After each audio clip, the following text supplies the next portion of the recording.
Well, that's that. Friday Night Feast with me, Patrick Christie's, every Friday, 7 till 9 p.m. on GB News. Be there.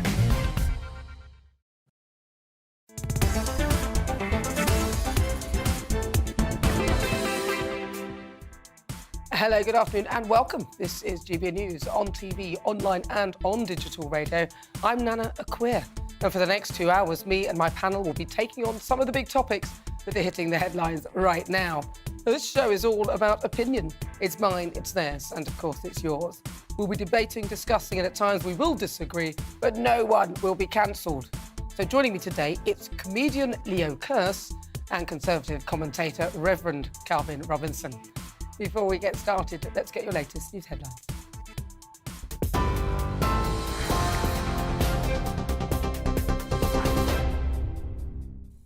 Thanks, Nana. Coming up to 1 minute past 4, here's the latest from the GB newsroom. The Cabinet Office is set to chair an emergency Cobra meeting as the UK could hit a record high temperature of 40 degrees next week. The Met Office has issued its first and highest red extreme heat alert for parts of England on Monday and Tuesday. That means the hot weather will be a possible threat to life. Some schools will close across the country, and the NHS is warning the heatwave will be a nightmare for patients and staff. The UK Health Security Agency has declared a national emergency. Jim Dale, senior meteorologist at British Weather Services, says the red warning is there for a good reason. I don't think what's happened in the recent past has been particularly, in terms of what we've received in the UK, has been particularly sort of attached to say, oh, that's climate change. I actually think this one is, without doubt. This is why it's the crossroads. This is why it's serious. 40 degrees is not a figure to be, put under the carpet and say, well, that's fine, we'll live with that, because it isn't, because it will actually kill people. Meanwhile, in Europe, hundreds of people have been evacuated from their homes as wildfires sweep across parts of Spain, France and Portugal. More than 1,000 firefighters, supported by helicopters, have been battling blazes all week as officials issued health warnings for the heatwave in the coming days. Some 400 residents have been evacuated so far in the Malaga region of Spain, with temperatures expected to hit over 40 degrees over the next few days. The final 5 Conservative leadership candidates have faced the first of 3 live televised debates, clashing over tax cuts and gender politics. Former Chancellor Rishi Sunak defended his economic policies, calling Foreign Secretary Liz Truss's plan a fairy tale.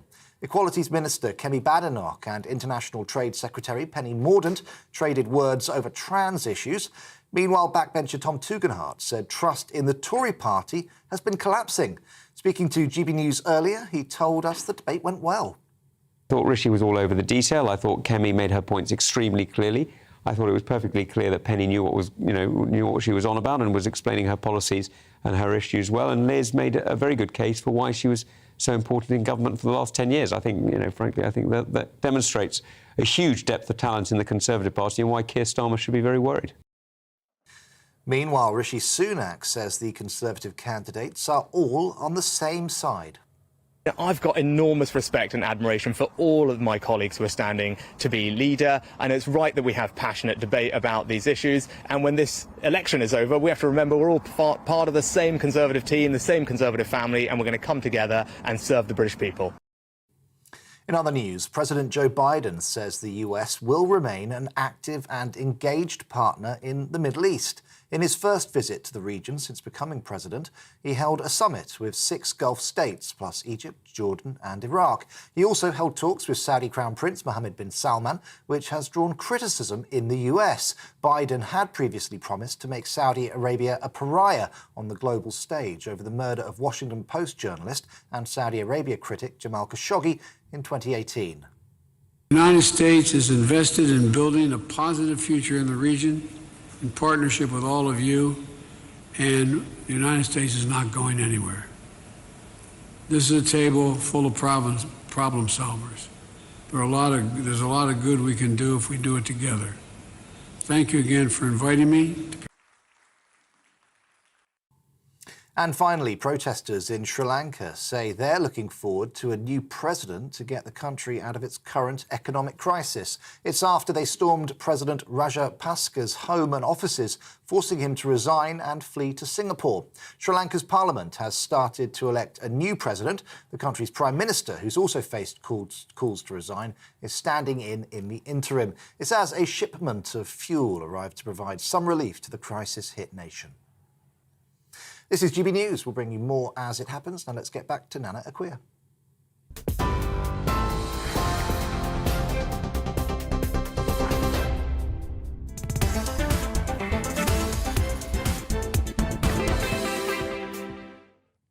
So good afternoon. It is fast approaching 7 minutes after 4 o'clock. I'm Nana Akua.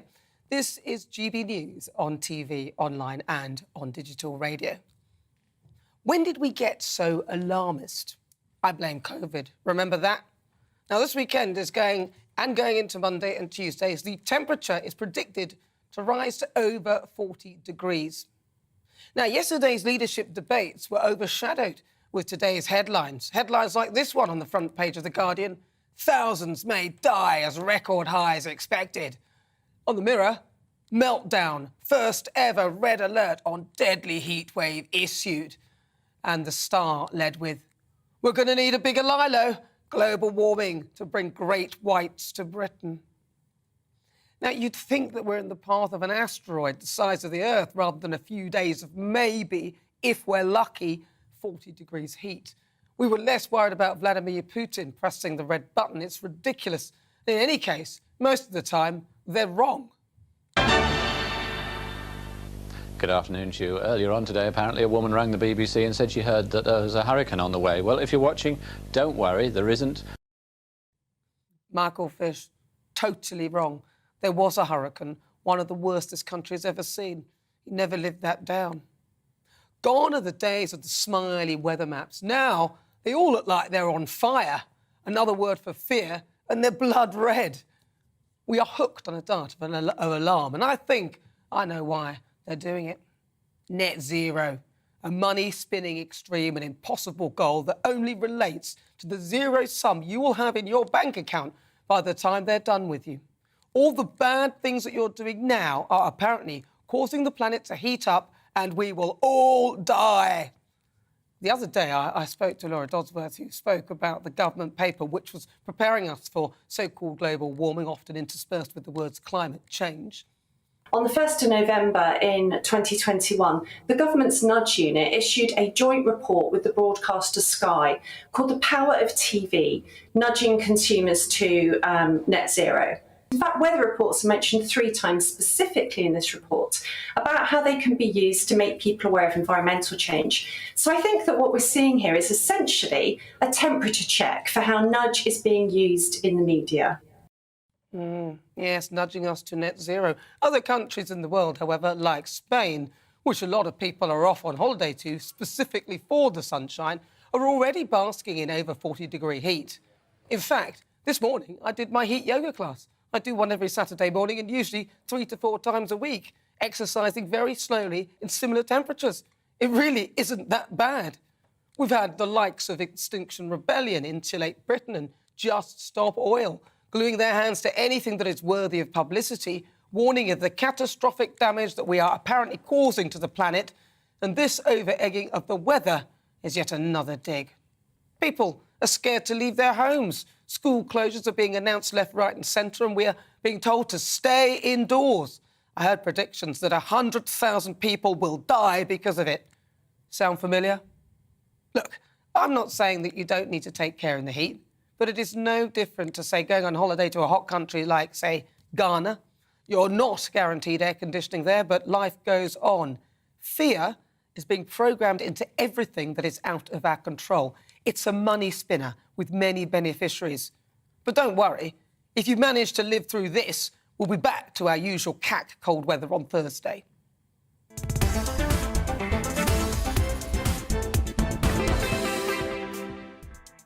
So before we get stuck into the debate, here's what else is coming up today.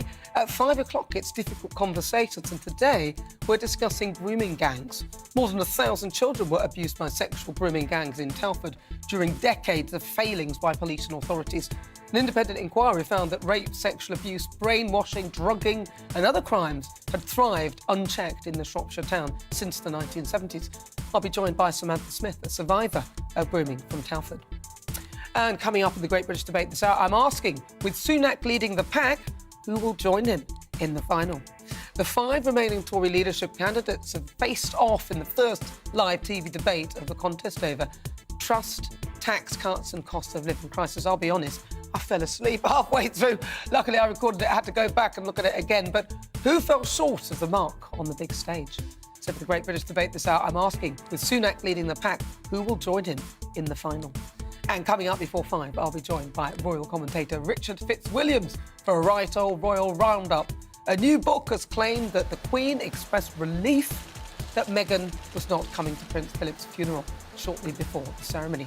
Well, we'll find out more about that. That's on the way in the next hour. Tell me what you think on everything we're discussing. You can email gbviews@gbnews.uk or tweet me at gbnews.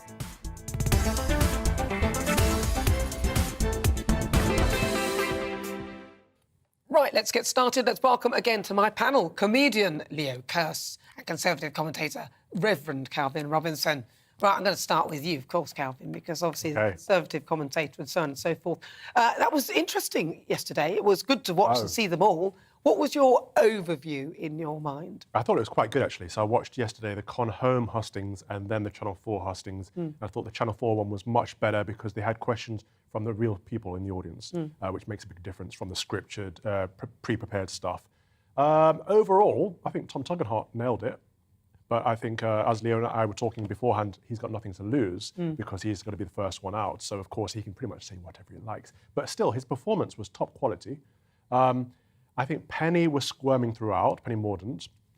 Interesting that she tried to get away with mistruths, but both Kemi Badenoch and Liz Truss called her out on, all the trans stuff that she's trying to backpedal from now that everyone's aware of it. We have the clip of her saying very specifically trans women are women. And she's gone further than that. She's got a book that, Bill Gates wrote the foreword for. And in this book, Toby Young has kind of digested it and found that it's in favour of China. It's really proclaiming China, and it's saying people over here that are conservative, like the great late Roger Scruton, are stuck in the mud. So she's very liberal progressive, not at all conservative. And I'm very sad to see her make it to the final cohort. But anyway, the debate I thought was great. Lots of real questions asked. Net zero, which I know we're going to talk a lot about today, the only person to bring that up was Kemi Badenoch. And I think they should all be saying at this point, we're going to get rid of these stupid Agenda 2030 policies, because most people, I think, in this country are stuck in a cost of living crisis and can't afford all these stupid green levies. It will make a massive difference if we stopped obsessing over so-called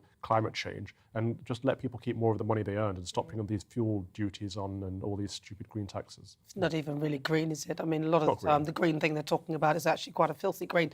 What about you, Leo? I didn't watch it. I watched Goodfellas instead, which actually is substantially less backstabbing and murder in it than the Tory party. But yeah, I mean, I think Calvin and a lot of people in the Conservative side of things have been quite unfair to Penny Mordaunt.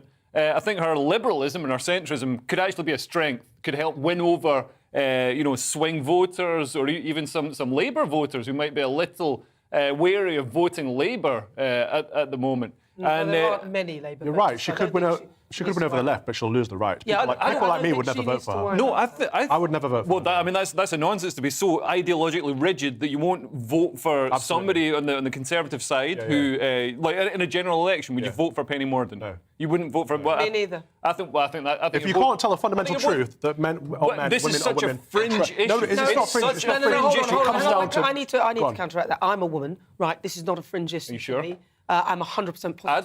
I'd like to define. A woman is someone with the XY chromosomes, and I have both of those. Right, so you're female. So I'm a woman. You're female. Well, you can call me a female if you like, but I'm a woman. You're a woman. I call myself a woman.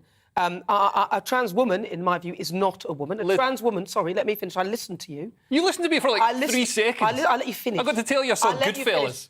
Listen, She's also part of the WEF. She's also a big friend of Bill Gates. Go on, Nana. Tell us how it is. Go on. It's not a woman, actually. A trans woman is a trans woman. They should own it. And my problem is not actually about what happened there. My problem is the fact that she tried to backtrack. I don't like seeing people do that. The reason why I liked what I saw from Kemi Badenoch, even though she's not really my choice, I'd prefer Liz Truss, What I saw was that she was prepared to be honest and she wasn't afraid to be honest. That's what I want to see in the politician. She wasn't honest. And Liz Truss is just LARPing as Margaret Thatcher. She even dressed up with a pussy bow, and but she doesn't have the gravitas and the presence of Margaret Thatcher. Or the politics. And Liz Truss has changed positions over the years. Penny Mordaunt, the ideas. Can I just say a word? No. Can I just say a word? Just one word. No. Can I just say one word? Like Calvin got to speak without being interrupted. Okay, go on then.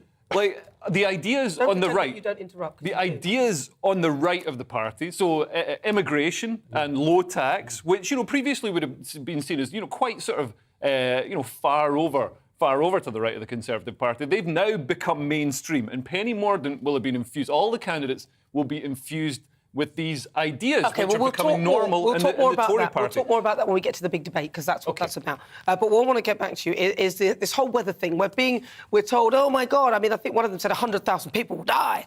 And it sounds to me, to be honest, it's sounding a bit COVID-y. Yeah. Stay in your homes, don't go out. Yeah. It's sounding like, hang on a minute.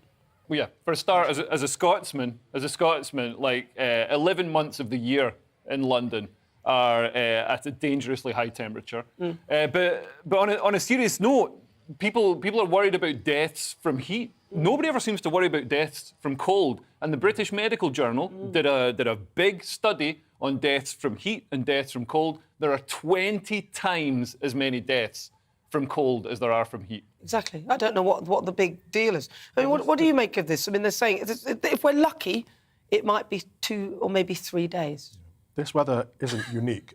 In July 2020, July 2019, July 2015, August 2003 and August 1990, we had weather temperatures very similar to what we're going to experience next week. It's not unique at all. It's the mainstream media hyping it up with all their... You rightly showed in your monologue the difference of weather reporting like 10 years ago to now. The smiley sun face versus the scorched earth. It's sensationalism because we are addicted to fear porn. That's what it is. Everyone's like alarmist reporting constantly. Even the Met Office put out an apocalyptic video of how bad things are going to be. And this, you are absolutely right that it's tied to global warming and climate crisis and climate change. All of these key words that they want to get out there, they want to push this. And the messaging has changed. What's happened to the ozone layer, by the way? Yeah, we forgot about that. I think it must have covered itself back over again when we moved on. Well, indeed. But CO2 levels are at, 0.04% of the atmosphere. So man-made climate change, I don't buy it, because how much of an impact do we really make if we're talking about carbon levels? And Laura Dodsworth is fantastic on this. The nudge unit are out there. So it's not just mainstream media, it's also the government pushing this story. And the government should not be manipulating people. They should be representing people. So I think all of these candidates for the Conservative Party leadership should be coming out saying, we will get rid of the nudge unit. We don't need a manipulation unit in the government. Yeah, totally agree regarding the nudge unit. It sounds like some sort of CIA psyops thing from a conspiracy theory film. It's ridiculous. And people say, oh, the science says this. I mean, most scientists agree with the people who fund their science. No scientist is going to turn around and be like, oh, this report that you paid me $1 million to produce. Well, it turns out the money you gave me, like the ideas you gave me to prove, they don't exist. No, the scientists want to keep the ball rolling. And I mean, we saw there's a graphic flagged up there that showed the same temperature, the same weather, how it was reported, a decade ago, 2 decades ago, compared to now. And look at it. You'd think we're frying in the fires of Hades. Well, it's blood, isn't it? It's the colour of blood, isn't it? It's just a bit of nice weather. We're not going to die under the devil's heel. I mean, look, if anyone sits under the sun or in a temperature of 40-degree heat all day, then that is madness, right? You wouldn't do that. Yeah. So using your common sense, if the sun's really high, we all know to wear sunblock or stay in the shade and drink plenty of water. That's pretty much it. I don't really see why it's stay indoors, don't go out of your homes between the time of 12 and 3, drink plenty of water, be careful if you go... I mean, it's just nonsense. What happened to personal responsibility? So on Monday and Tuesday, I won't get the tube because I'm on the Bakerloo line and it's very deep, it's very hot. I won't do it. That's my personal responsibility and common sense speaking. People are wise enough to make their own decisions. Yeah. They don't need the government mandating and micromanaging every element of their lives. You will stay home today, the government has declared. No, get out of my life. Calvin is pledged to wear a mankini as well. Oh, is he? Out, that'll be hilarious. You should wear one as well. If you just joined us, welcome. This is GB News on TV, online and on digital radio. Still to come, it's time for the Great British Debate this hour. We gave you a taster of it, but on the way, with Rishi Sunak leading the pack, who will join him in the final? There are 5 remaining Tory leadership candidates. They've faced off in their first live TV debate. And that's it was basically the first question was about trust. Nobody trusts any of them anyway, come on, let's be honest. Tax cuts and cost of living crisis. But who fell short of the mark on the big stage? What do you think?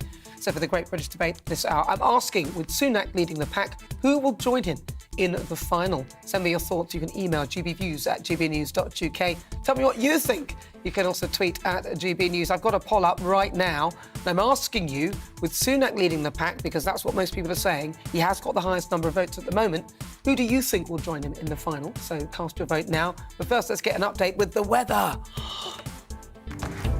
Looking ahead to this evening's weather, and the UK is looking dry for many, but some light rain will move into the northwest. Let's take a look at the details. This evening will stay dry across southwest England with some hazy sunshine. Cloud will gradually thicken from the west, and it will be a mild end to the day. Staying dry and bright in southeast England this evening with some late sunshine. It will be a warm evening, and a thin layer of cloud will turn the sunshine hazy at times. A dry end to the day in Wales with a gentle breeze. Sunny skies will gradually cloud over through the evening, but it will still feel warm. Staying dry in the Midlands this evening with sunny skies at first, turning a little cloudier to end the day with a gentle breeze. Skies will be largely cloudy in the northeast this evening, but it should stay dry, feeling cool by the coast with a brisk breeze. Largely cloudy and dry across southern Scotland tonight. However, there could be a few spots of light rain in the west later this evening. Patchy rain will also spread across Northern Ireland this evening. It will feel cool in the rain and under the cloudy skies, although some places may stay dry. Patchy rain will continue in the north tonight, but it will stay dry in the south. A mild night for all, with temperatures in double figures. But that is how the weather is shaping up overnight into tomorrow morning.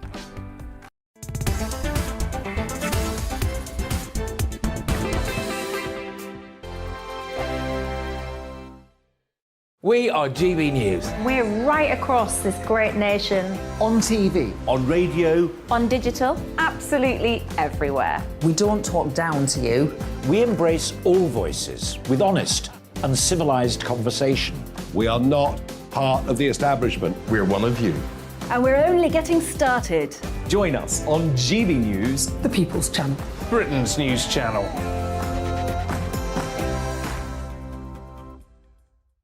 Hi there, it's Stephen and Anne.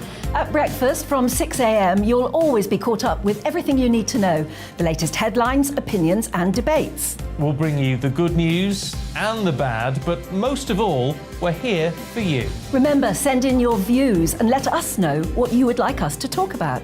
That's because we're your news channel. And every morning at 6 a.m, it's breakfast on GB News. My name's Tom Harwood, and join me 9:30 a.m. every weekday for The Briefing, your one-stop shop for everything you need to know about what's going on in politics today. I wonder if this is a deal that might need to be like the biscuits in this factory, twice baked. Is there not an opportunity here to win out against the extremes? Tom Harwood, GB News. What are you going to do about it? Things should have been done differently, and they certainly are being done differently. Don't miss it. The Briefing with me, Tom Harwood, 9:30 Monday to Friday on GB News. Where would you like to go? Just take me to the studio, please, Matt. You know where you're going. I've got a show to do. Friday Night Feast on GB News, 7 p.m. And it's like nothing you've ever seen before. We take a different angle on the week's biggest news stories. The viewers and listeners set me some absolutely mad challenges to do. We tried to rehome a rescue dog. And yes, there's some other wacky stuff in there as well. I feel like I could take on the world. Well, that's that. Friday Night Feast with me, Patrick Christie's, every Friday, 7 till 9 p.m. on GB News. Be there.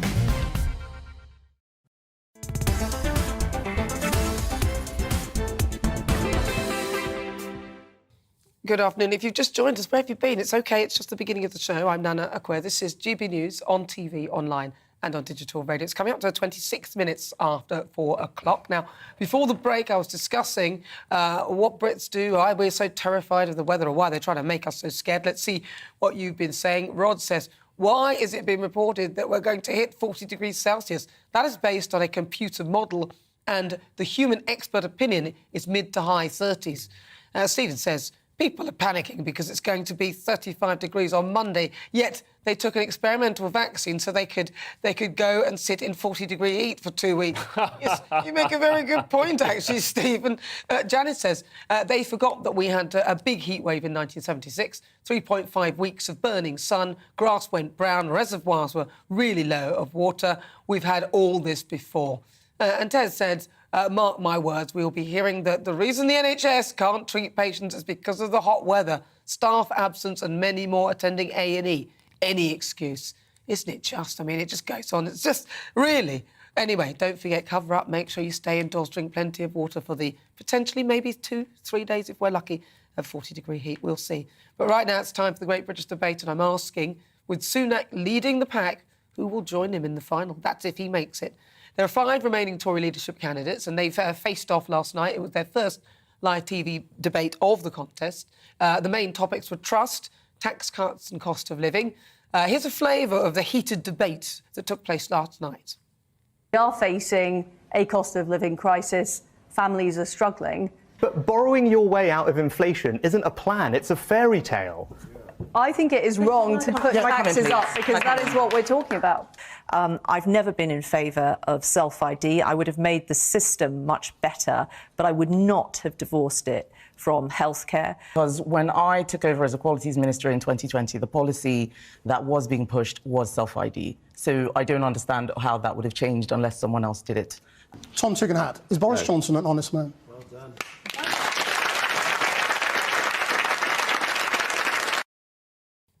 Yeah, but then Tom Tugendhat, he just kept going on and on about how he served, and his favourite word was serve, and I just found it all that bit was a bit much. I don't know what I think about all of that, but after the debate last night, polling analyst Opinion did a snap poll to see who performed the best, and a standout performance from Tom Tugendhat. Yes, he got to 36% of the vote, and then Liz Truss trailing at the end, failing to gain even 10%. I don't know, I quite like Liz Truss. I like her. I think she's got a handle on what's going on. But what do you think? For the Great British Debate this hour, I'm asking, with Sunak leading the pack, who will join him in the final? I'm joined now by Conservative peer and polling analyst Lord Robert Hayward. Right, so Robert, what are the numbers saying then about last night's debate? It seems Tom Tugendhat appeared to be doing the best out of all of them. Can I just say that I lived in Africa for several years, so this discussion on temperatures is fascinating to me. But coming back to your question, Liz Truss needed to do well. Her opinion polls ratings are relative to the other 2 main contenders of Rishi and Penny Mordaunt poorer. As you just said, she came out bottom of the pack. And this is going to be a problem for her when she needs to pull support as members of Parliament across into her camp to overtake Penny Mordaunt. Where did Penny come in the numbers then? Was she behind Rishi Sunak? What was the general sort of progress? Tom Tugendhat, as you indicated, came first. Rishi Sunak came a clear second. And then Kemi and Penny were on a par. And Liz Truss was, as you say, down in single figures. What normally happens in these debates is actually there really aren't very often knockout blows, not only in this country, but also if one looks at television debates around the world, there aren't normally knockout blows. And therefore, I'm not surprised that there wasn't some massive moment of failure or success. But there's no question that the opinion poll indicates where people perceive the victor of the debates and the loser of the debates were. Who would you say then? OK, so Liz Truss has appeared bottom of the pack. I think that's more to do with her style. She's not really very good when it comes to that sort of style, but she seems quite effective when she's actually in office. But people like Penny Mordaunt, she was touted as being at the top of the pack, but now she's in line with Kemi Badenoch. She seems like she lost out quite a bit last night. No, I think you've got to look at these things in different ways. You've got national opinion polls where most of the polling, and I wouldn't be at all surprised if we see more tomorrow, relate around the top 3 in terms of MPs' positions. There's no question. Kemi and Penny did less well than either Rishi or Tom Tugendhat by quite a margin. But you need, if you are going to be in that top three, and we do have a top three now, you do not need to be bottom. You'd like to be top. Tom Tugendhat clearly came across best for whatever reasons. Yeah, he talked a little about serving. He kept saying that I found a little bit annoying because didn't seem there was much substance to it. But then perhaps the reason could have been because he wasn't really linked to the current administration, not that closely to the current. Sorry, I was going to say, I think there is an advantage in not being linked to the administration in current circumstances. That would diminish for any of the candidates if they become Prime Minister, because obviously before the election, which at the earliest is likely to be October, November 23, and probably more likely May 24, that person, whoever that may happen to be, will have developed their own reputation. Whether it's good or ill, they'll have had a year and a half to establish themselves as a Prime Minister. Well, it'll be interesting to see. Very briefly, we've got about 10 seconds. In 10 seconds, what do you think they'd need to do to improve? Penny Mordaunt and Kemi probably do a bit better. Liz Truss needs to make some clarity and display a warmth at the rostrum, or else she's going to have ongoing problems. Right, Lord Robert Hayward, thank you so much. He's a Conservative peer and a polling analyst. Right, let's have a quick look at what you've been saying. Elliot says, right now, I wouldn't bet for or against any of them, even Sunak. The first debate seems to have been a Tugendhat landslide, and he was placed last. Will that matter? Are Tory MPs open to changing their minds? If they are, as they should be, it's all to play for. Dave says it will be Truss. I believe MPs of the right of the night will likely fall behind the safer option. Connor says Kemi would rattle a few cages. The left wouldn't know how to handle her either because of the number of boxes that she's ticking. I think they'll be terrified to criticise her on certain issues. But then John added, none of them are fit to lead a dog over the road, never mind a political party. Oh, that's good. Right, so you're with me. I'm Nana Akua. This is GB News on TV, online and on digital radio. We are the People's Channel, and after the break, we'll continue with our Great British Debate this hour. I'm asking, with Sunak leading the pack, who will join him in the final? You'll hear the thoughts of my panel, comedian Leo Cass and Conservative commentator Calvin Robinson. And then don't forget, coming up at 5 o'clock, it's Difficult Conversations. And today, we're discussing grooming gangs. More than 1,000 children were abused by sexual grooming gangs in Telford during decades of failings by police and authorities. An independent inquiry found that rape, sexual abuse, brainwashing, drugging and other crimes have thrived unchecked in the Shropshire town since the 1970s. I'll be joined by the survivor of grooming from Telford, Samantha Smith. But first, let's get your latest news headlines.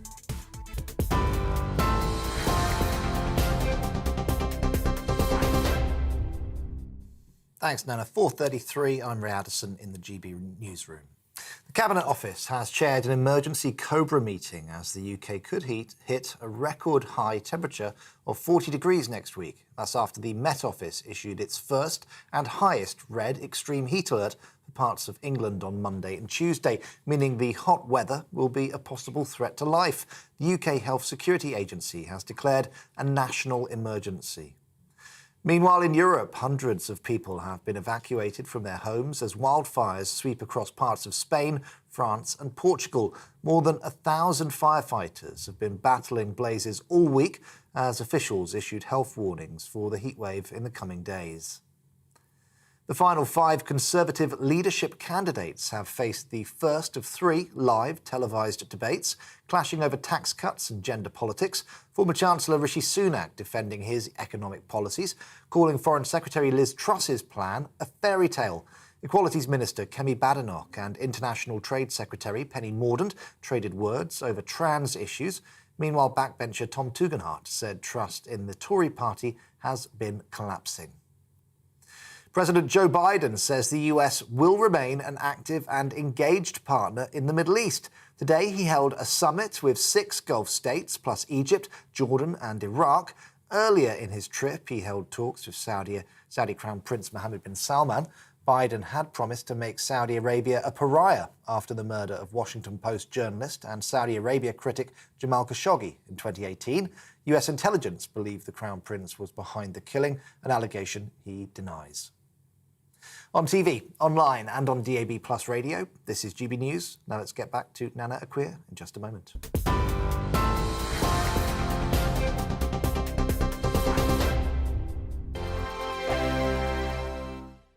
We are GB News. We're right across this great nation. On TV. On radio. On digital. Absolutely everywhere. We don't talk down to you. We embrace all voices with honest and civilised conversation. We are not part of the establishment. We're one of you. And we're only getting started. Join us on GB News, The People's Channel. Britain's news channel.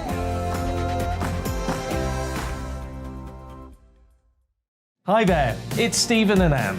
At breakfast from 6 a.m, you'll always be caught up with everything you need to know, the latest headlines, opinions and debates. We'll bring you the good news and the bad, but most of all, we're here for you. Remember, send in your views and let us know what you would like us to talk about.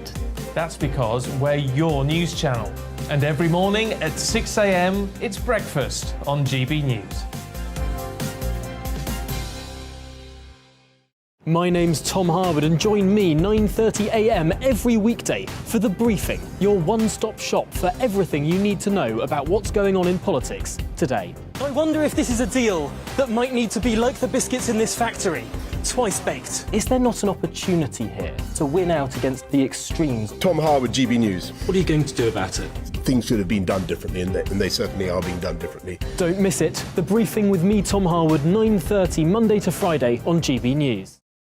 Where would you like to go? Just take me to the studio, please, mate. You know where you're going. I've got a show to do. Friday Night Feast on GB News, 7 p.m. And it's like nothing you've ever seen before. We take a different angle on the week's biggest news stories. The viewers and listeners set me some absolutely mad challenges to do. We tried to rehome a rescue dog. And yes, there's some other wacky stuff in there as well. I feel like I could take on the world. Well, that's that. Friday Night Feast with me, Patrick Christie's, every Friday, 7 till 9 p.m. on GB News. Be there.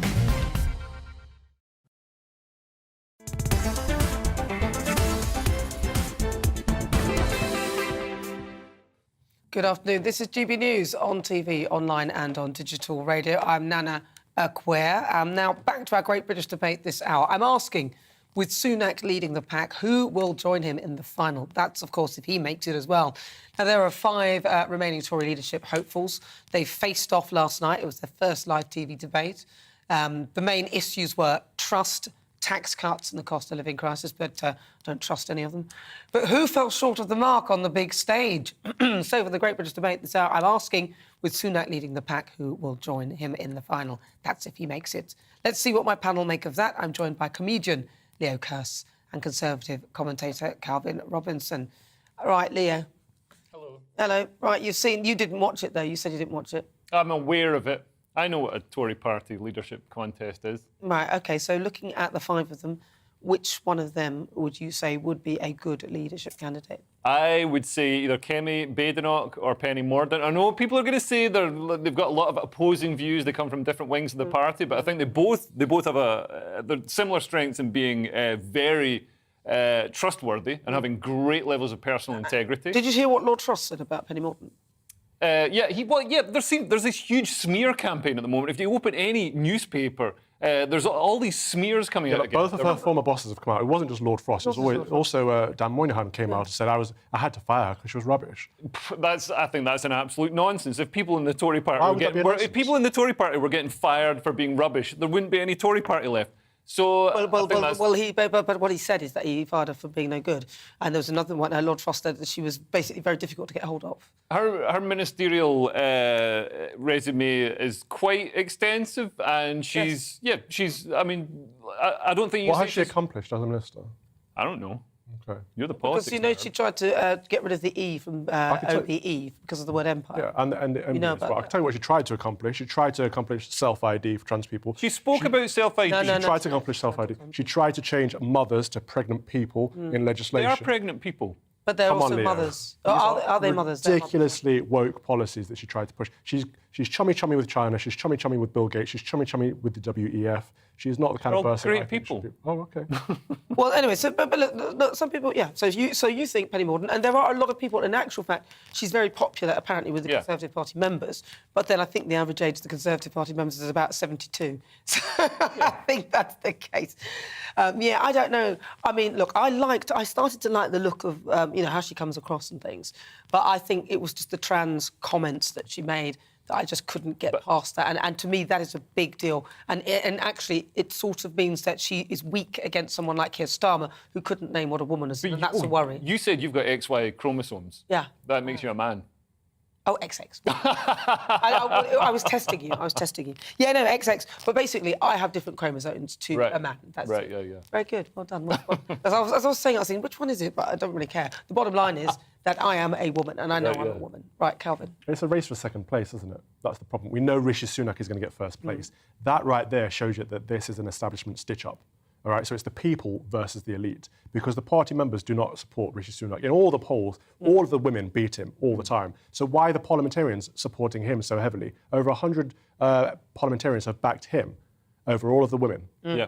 What does that tell you? They want him in place. Why? I don't know. Well, they're missing a trick because Rishi is one of the candidates who's least likely to win, to maintain the red wall. Absolutely. Because his comments about working class people, I mean, you talk about terrible. Penny's I have comments friends who are aristocrats and friends who are, well, not working class. Yeah. Why would I? and his tax policies, like he's maintaining this sort of big government Tory party, which he won't galvanise the Tory grassroots to vote for him if he's a big government Tory. He's helping expose the party and the politicians for who they are. So that all of the people that are backing him are clearly careerists. They're ambitious, and they're putting their ambitions before their constituents and their members, which is not the way it's supposed to be. They're supposed to represent people.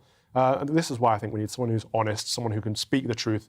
We need someone who's going to be a change to the system. And for me, that person is Kemi Badenoch. But I would happily settle with any of them except for Penny Mordaunt. I do not think she's conservative. Well, there's Liz Truss as well. I mean, I like Liz Truss only because I think that I would trust her with the keys in terms of tax policies and things, because I don't like Rishi Sunak's policies. I don't think he can get out of the policies that he put together that have pretty much put us in this mess.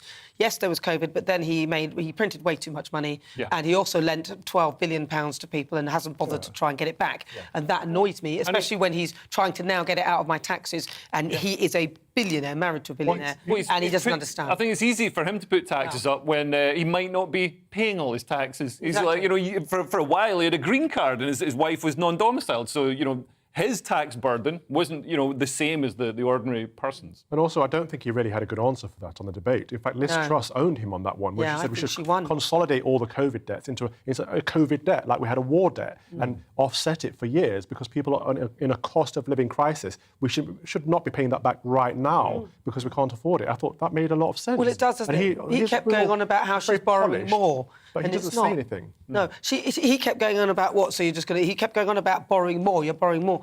Well, listen, if the pain is less if you borrow in that way, just because you're borrowing the same amount actually, but the interest is, as it's stretched over a longer period of time, you pay back more. So he was technically wrong by saying that, but you pay back more. But the bottom line is, that is what needs to happen. And a lot of other countries are doing the same thing.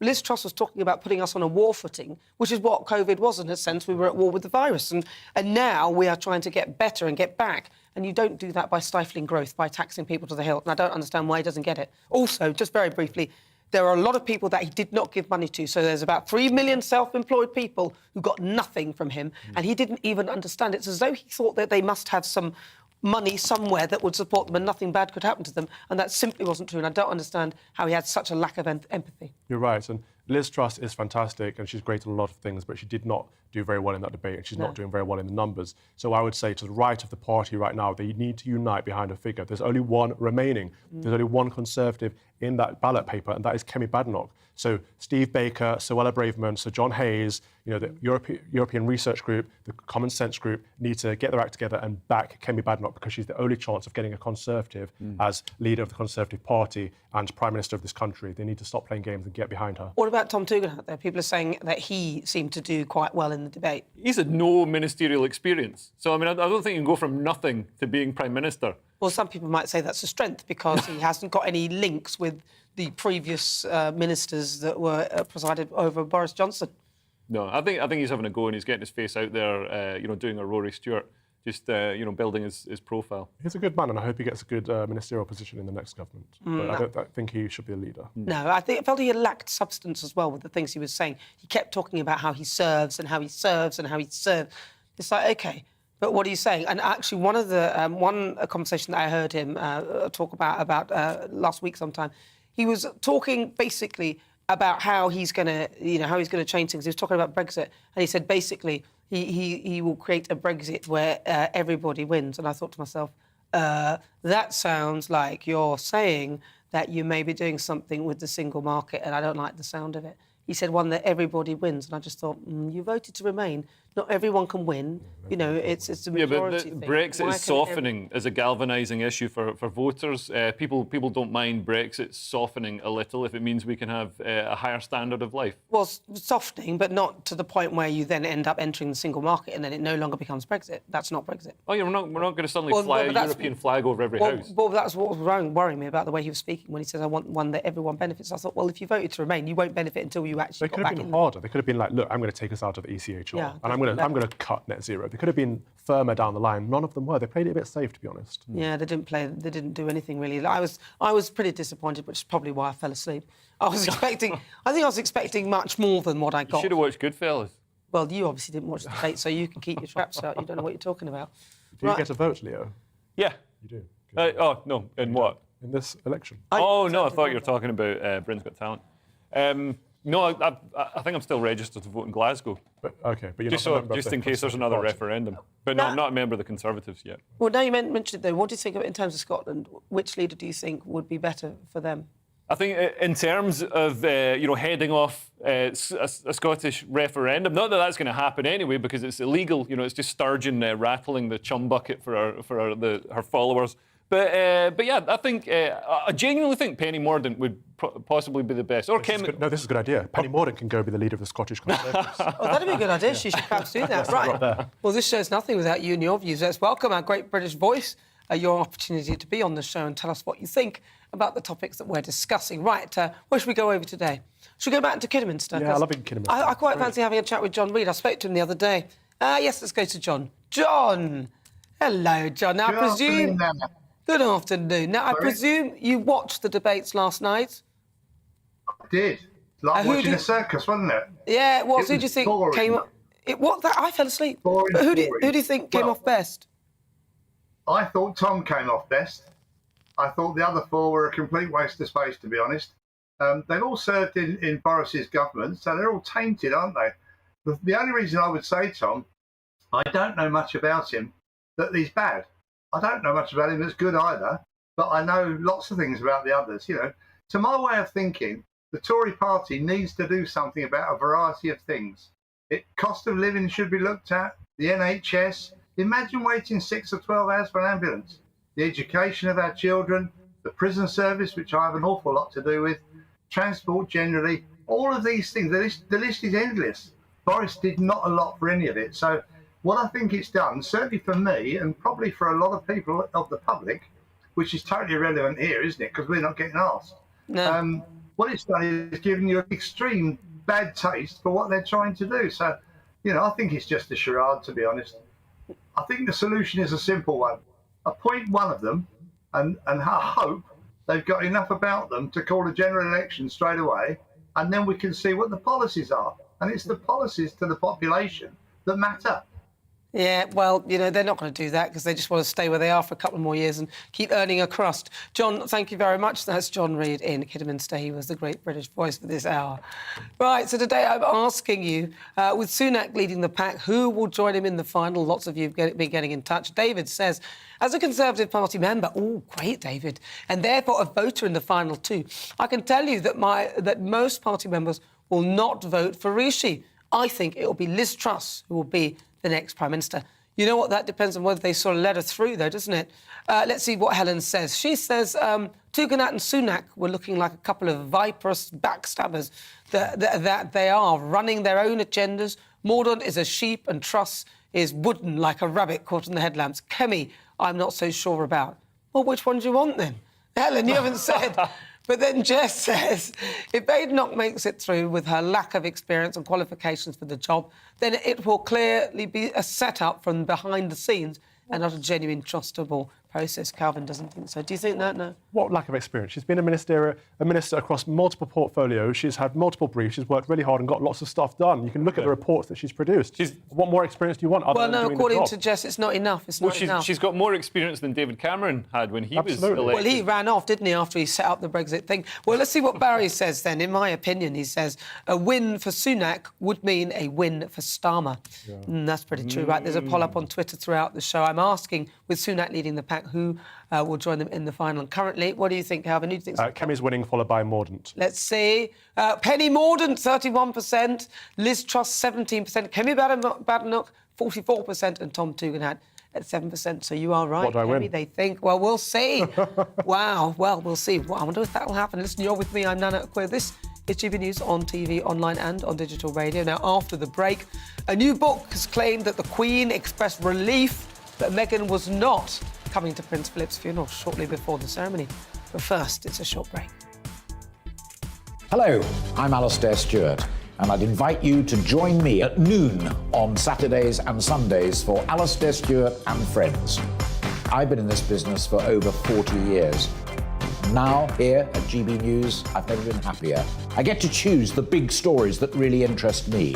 We hear what you have to say, and you hear what I have to say. I really hope you can join me, noon on Saturdays and Sundays.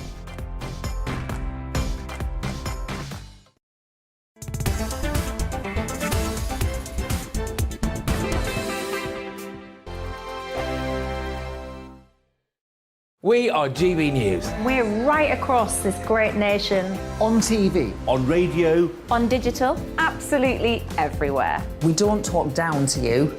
We embrace all voices with honest and civilised conversation. We are not part of the establishment. We're one of you.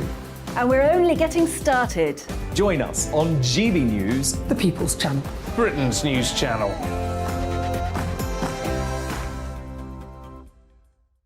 Hi there, it's Stephen and Anne.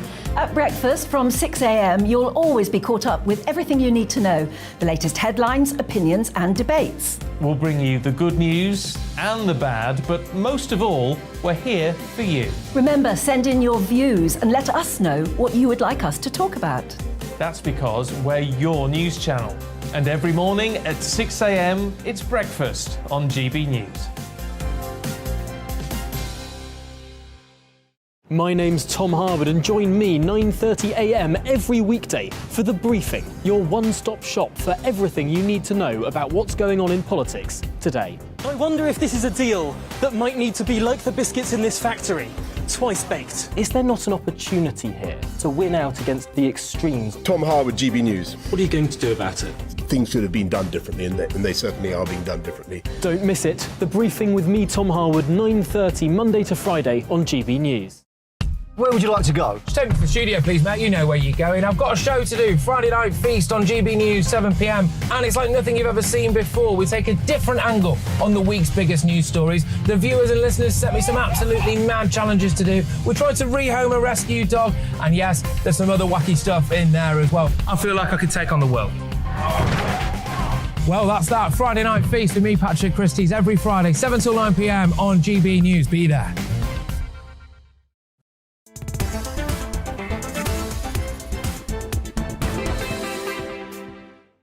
Good afternoon. This is GB News on TV, online and on digital radio. Don't forget you can download the free GB News app where you can find out everything that's going on the channel. You can even watch this show back. I'm Nana Akua, and it is time for our Royal Roundup because there's always something going on in the royal household, and this week has been no different. Every Saturday I like to give you a quick rundown. Now, a new book has claimed that the Queen expressed relief that Meghan was not coming to Prince Philip's funeral. That was shortly before the ceremony. The claim has been met with scepticism from those close to the Queen. They questioned whether her attention would be anywhere other than on her late husband on that day. Now, a spokesperson for Buckingham Palace declined to comment. Well, I'm joined now by a royal commentator, Richard Fitzwilliams, or as I always say, the voice of Colin the Caterpillar, because if he had a voice, he would sound just like you, Colin.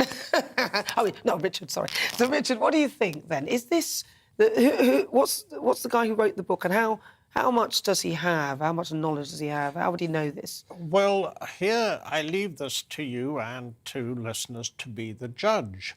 Tom Bauer is a Rottweiler among biographers. This book about Meghan is not one the Sussexes have been looking forward to. I read his book on Prince Charles, just to give you an example. He says that he had about 120 sources for it, but although it is an extremely hard-hitting book, in my opinion, it was over the top, and also the vast majority of these sources are not named. So if you believe that the Queen she's quoted as saying, "Thank goodness Meghan isn't coming," in a clear voice to her closest aides, or most trusted aides. Now, it's up to you if you believe that, but the point is, he can't, as far as I can see, prove it. And there are a variety of charges in the Times serialization today. Obviously, I haven't read the book, but I have read the Times. And it dissects the article that Meghan wrote in Vanity Fair, which, of course, announced the romance to the world. This is our time, she said. It also points out that she wanted to promote herself in her philanthropy. She didn't like Wild About Harry on the cover, and very damagingly, the Procter & Gamble story, when she was a child of 11 and protested and wrote to Hillary Clinton about a sexist advertisement, was concocted by her father. Now, there will be a variety of sensational claims in the book, also about the name Lilibet. It revives the story that the Queen was told after they decided to name their child after the Queen's pet name. It's up to you whether you believe everything that Bauer writes. I can only say regarding the Prince of Wales and that book, that biography, I mean, it was ferocious, so much so that at the end of it, I felt rather totally more in favour of Prince Charles. He'd been under such assault. Really? Now, what about Camilla then? Obviously, Charles is married to Camilla. She's 75 now, isn't she? They're never going to get on the throne, really. I mean, seriously, how long are they going to be on there for? Well, one just doesn't know that, but there's no doubt that the Queen, firstly, obviously, at the eve of the Platinum Jubilee, the announcement that she was to be Queen Consort, I mean, it was so important that it was done. It was a masterstroke of timing. I mean, this Princess Consort it was historical nonsense. It meant nothing. And it would have needed an act of Parliament if that was the case. So it was never going to be so. And I think that her profile's been tremendously boosted by hard, charitable work, for example, that she's done, sexual abuse, domestic violence, osteoporosis, reading, a variety of... So I actually really like Camilla. I think she's quite good, isn't she? She's worked at it, and I think she deserves to be on the throne with Charles. I'm glad that he's found somebody who he can respect and love. It's always nice to see people in love. Now, what about, finally, Prince Andrew? Are you referring to a report in the paper that certainly caught my attention about the intention, apparently, they haven't got a director yet, but making a film scoop on the infamous car crash interview Andrew gave to Emily Maitlis of Newsnight. Now, that will be extraordinary. Hugh Grant has denied that he was, or knows anything about being in the running for casting as Andrew. Equally, who knows? I mean, nothing they make as an imitation could possibly be as ghastly as what happened. I know, and the thing is, he thought he did quite well as well. That was the worst bit about it. He'd taken leave of his senses. Well, listen... Senses? He's an imbecile. He hasn't got any, and apparently he doesn't sweat. Listen, Richard Fitzwilliams, thank you so much for joining me. Such a pleasure to talk to you. Excellent. That is, of course, Richard Fitzwilliams. He's a royal commentator. You're watching me. This is GB News. You could be listening also online or on radio. More to come in the next hour.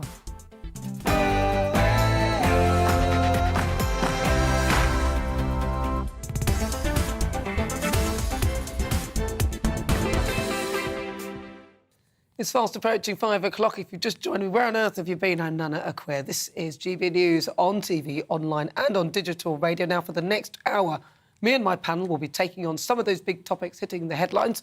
But first, let's get your latest news headlines.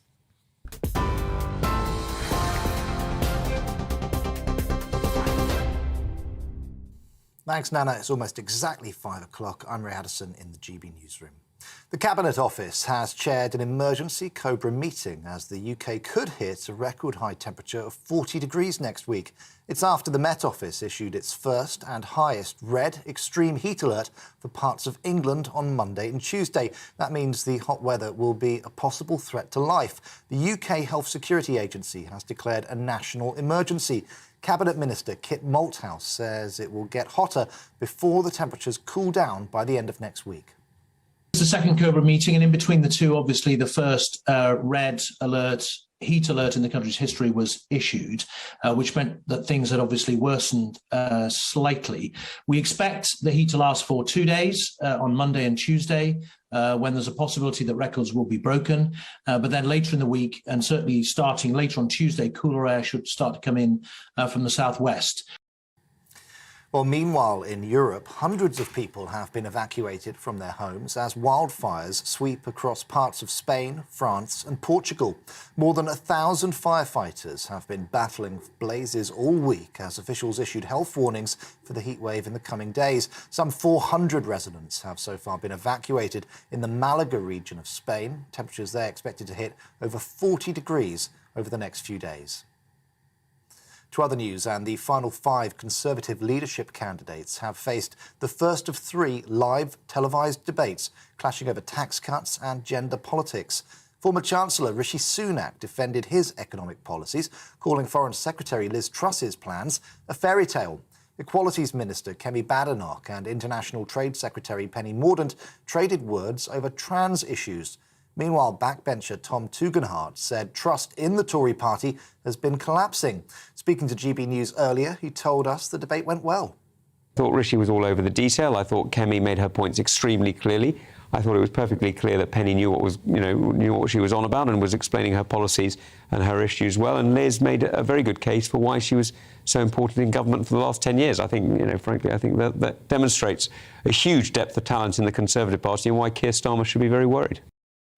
Well, meanwhile, Rishi Sunak says the Conservative candidates are all on the same side.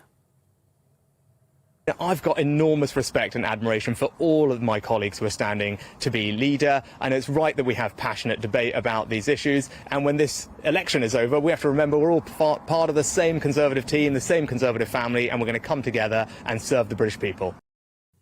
To international news, and President Joe Biden says the US will remain an active and engaged partner in the Middle East. In his first visit to the region since becoming president, he held a summit with 6 Gulf states, plus Egypt, Jordan and Iraq. He also held talks with Saudi Crown Prince Mohammed bin Salman, which has drawn criticism in the US. Biden had promised to make Saudi Arabia a pariah on the global stage over the murder of Washington Post journalist and Saudi critic Jamal Khashoggi in 2018.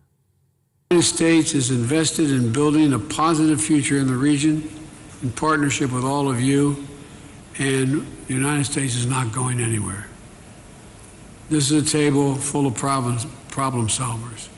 There's a lot of good we can do if we do it together. Thank you again for inviting me. And finally, protesters in Sri Lanka say they're looking forward to a new president to get the country out of its current economic crisis. It's after they stormed President Rajapaksa's home and offices, forcing him to resign and flee to Singapore. Sri Lanka's parliament has started to elect a new president. The country's Prime Minister, who's also faced calls to resign, is standing in the interim. That's as a shipment of fuel arrived to provide some relief to the crisis-hit nation. This is GB News. We'll bring you more as it happens. Now let's get back to Nana Akua.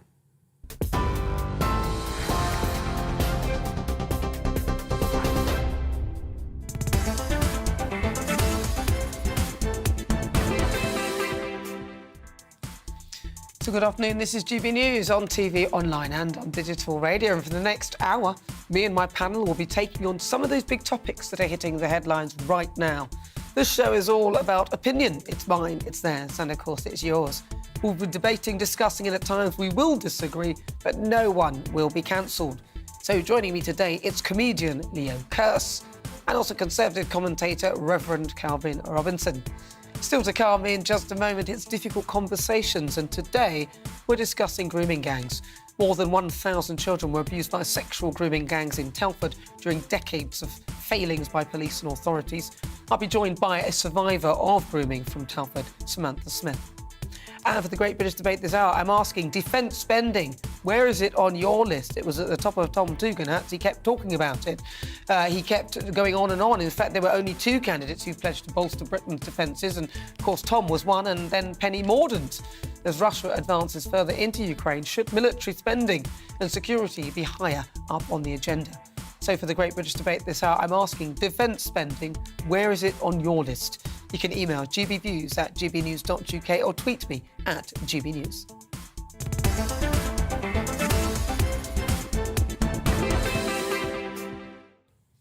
So now it's time for difficult conversations. And of course, this has been in the news this week. And we've been looking at the whole grooming gang situations. More than 1,000 children were abused by sexual grooming gangs in Telford. That was during the decades of many failings by police and authorities. There was an independent inquiry which found that rape, sexual abuse, brainwashing, drugging and other crimes had thrived unchecked in Shropshire since 1970s. Now, similar findings were also issued following the 2014 report into grooming gang activity in Rotherham and investigations in other towns. And the Telford report said that child sexual exploitation still exists today and is prevalent across the country as a whole.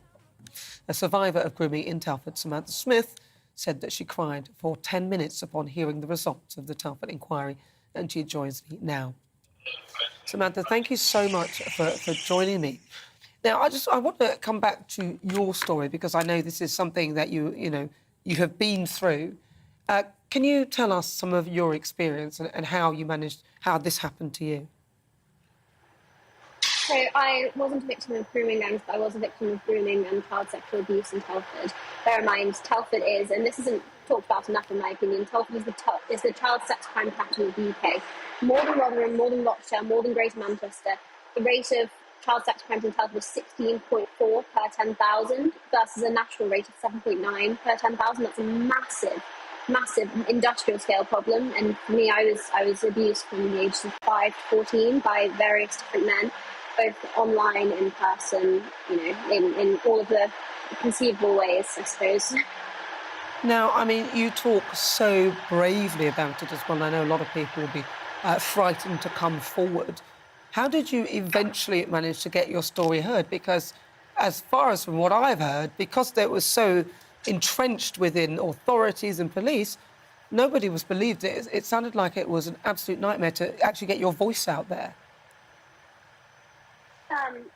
I think that for myself, it all came with the revelations that occurred in Greater Manchester and Oldham, particularly Maggie Oliver and her whistleblowing, the investigation in Rochdale. I didn't even know up until that point that there were other girls like me out there. I had no idea that this was an endemic problem. I knew that children got abused, I knew that children got groomed, but I didn't realise that the cover-up was quite so large in areas like my own.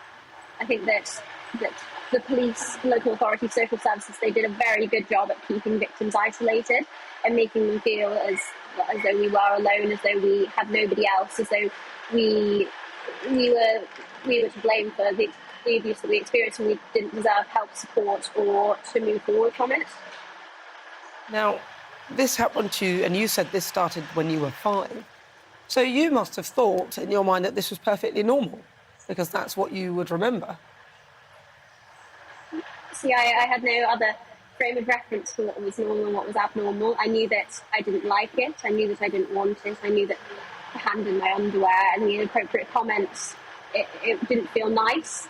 But I had no idea of how to stop it. I couldn't say, that I didn't want it. I couldn't get up and leave. When you're in that sort of situation, especially as a child, the vulnerability is what I think is most easily preyed upon by predators and paedophiles. And let's be clear here. The children that were abused in Telford, over 1,000 girls, myself, we weren't child prostitutes, we weren't madams, we weren't promiscuous, we were children, we were victims. And the people that raped us, abused us, exploited us were adult men. There's no two ways about it. And the fact that police, in my own case, I was asked about whether I consented to sexual activity at any point. Children can't consent.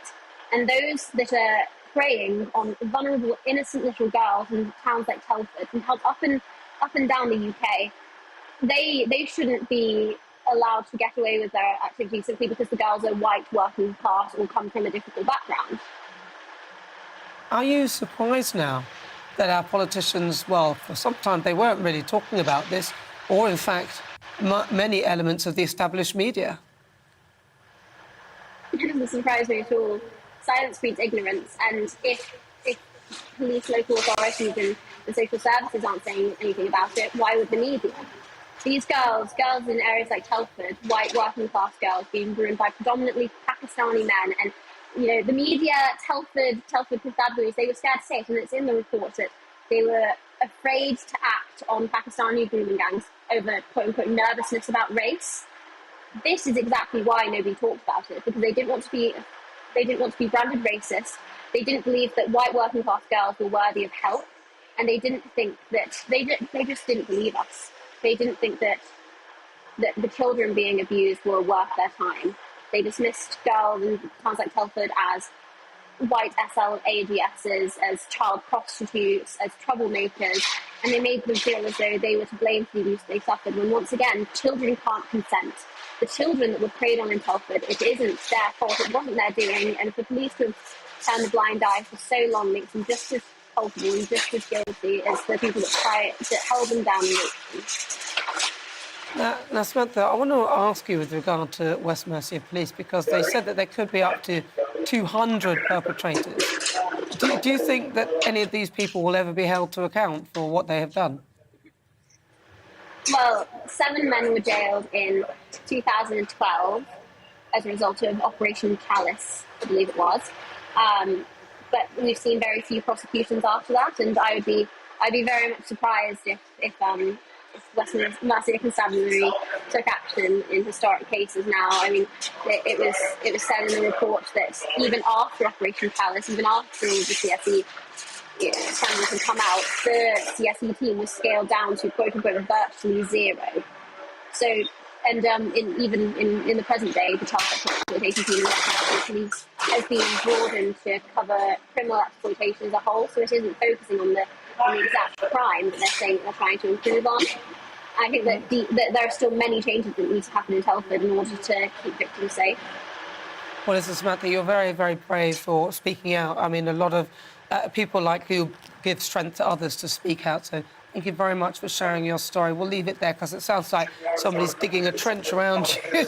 But thank you so much for joining us. That's Samantha Smith. She's a writer and a victim of sexual exploitation in Telford. Right, well, coming up, the Great British Debate this hour, I'm asking, defence spending, where is it on your list? In last night's Tory leadership debate, only 2 candidates pledged to bolster Britain's defences, Tom Tugendhat and Penny Mordaunt. As Russia advances further into Ukraine, should military spending and security actually be a lot higher up on the agenda? We'll discuss that, but first, let's get an update with the weather. Looking ahead to this evening's weather, and the UK is looking dry for many, but some light rain will move into the northwest. Let's take a look at the details. This evening will stay dry across southwest England with some hazy sunshine. Cloud will gradually thicken from the west, and it will be a mild end to the day. Staying dry and bright in southeast England this evening with some late sunshine. It will be a warm evening, and a thin layer of cloud will turn the sunshine hazy at times. A dry end to the day in Wales with a gentle breeze. Sunny skies will gradually cloud over through the evening, but it will still feel warm. Staying dry in the Midlands this evening with sunny skies at first, turning a little cloudier to end the day with a gentle breeze. Skies will be largely cloudy in the northeast this evening, but it should stay dry, feeling cool by the coast with a brisk breeze. Largely cloudy and dry across southern Scotland tonight. However, there could be a few spots of light rain in the west later this evening. Patchy rain will also spread across Northern Ireland this evening. It will feel cool in the rain and under the cloudy skies, although some places may stay dry. Patchy rain will continue in the north tonight, but it will stay dry in the south. A mild night for all, with temperatures in double figures. But that is how the weather is shaping up overnight into tomorrow morning.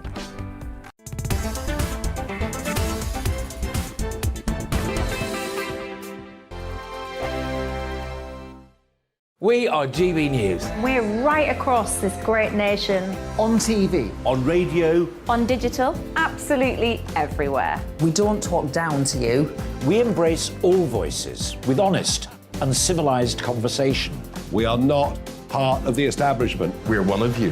And we're only getting started. Join us on GB News, The People's Channel. Britain's news channel.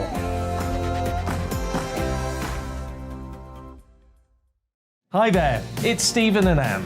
At breakfast from 6 a.m, you'll always be caught up with everything you need to know, the latest headlines, opinions and debates. We'll bring you the good news and the bad, but most of all, we're here for you. Remember, send in your views and let us know what you would like us to talk about.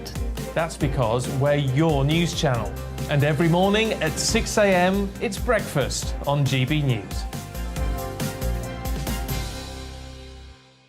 My name's Tom Harwood and join me 9:30 a.m. every weekday for The Briefing, your one-stop shop for everything you need to know about what's going on in politics today. I wonder if this is a deal that might need to be like the biscuits in this factory, twice baked. Is there not an opportunity here to win out against the extremes? Tom Harwood, GB News. What are you going to do about it?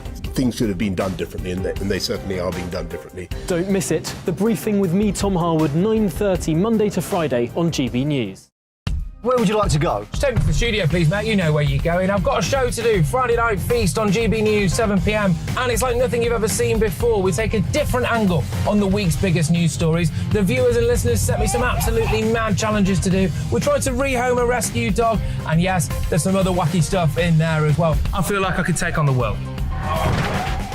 Well, that's that. Friday Night Feast with me, Patrick Christie's, every Friday, 7 till 9 p.m. on GB News. Be there.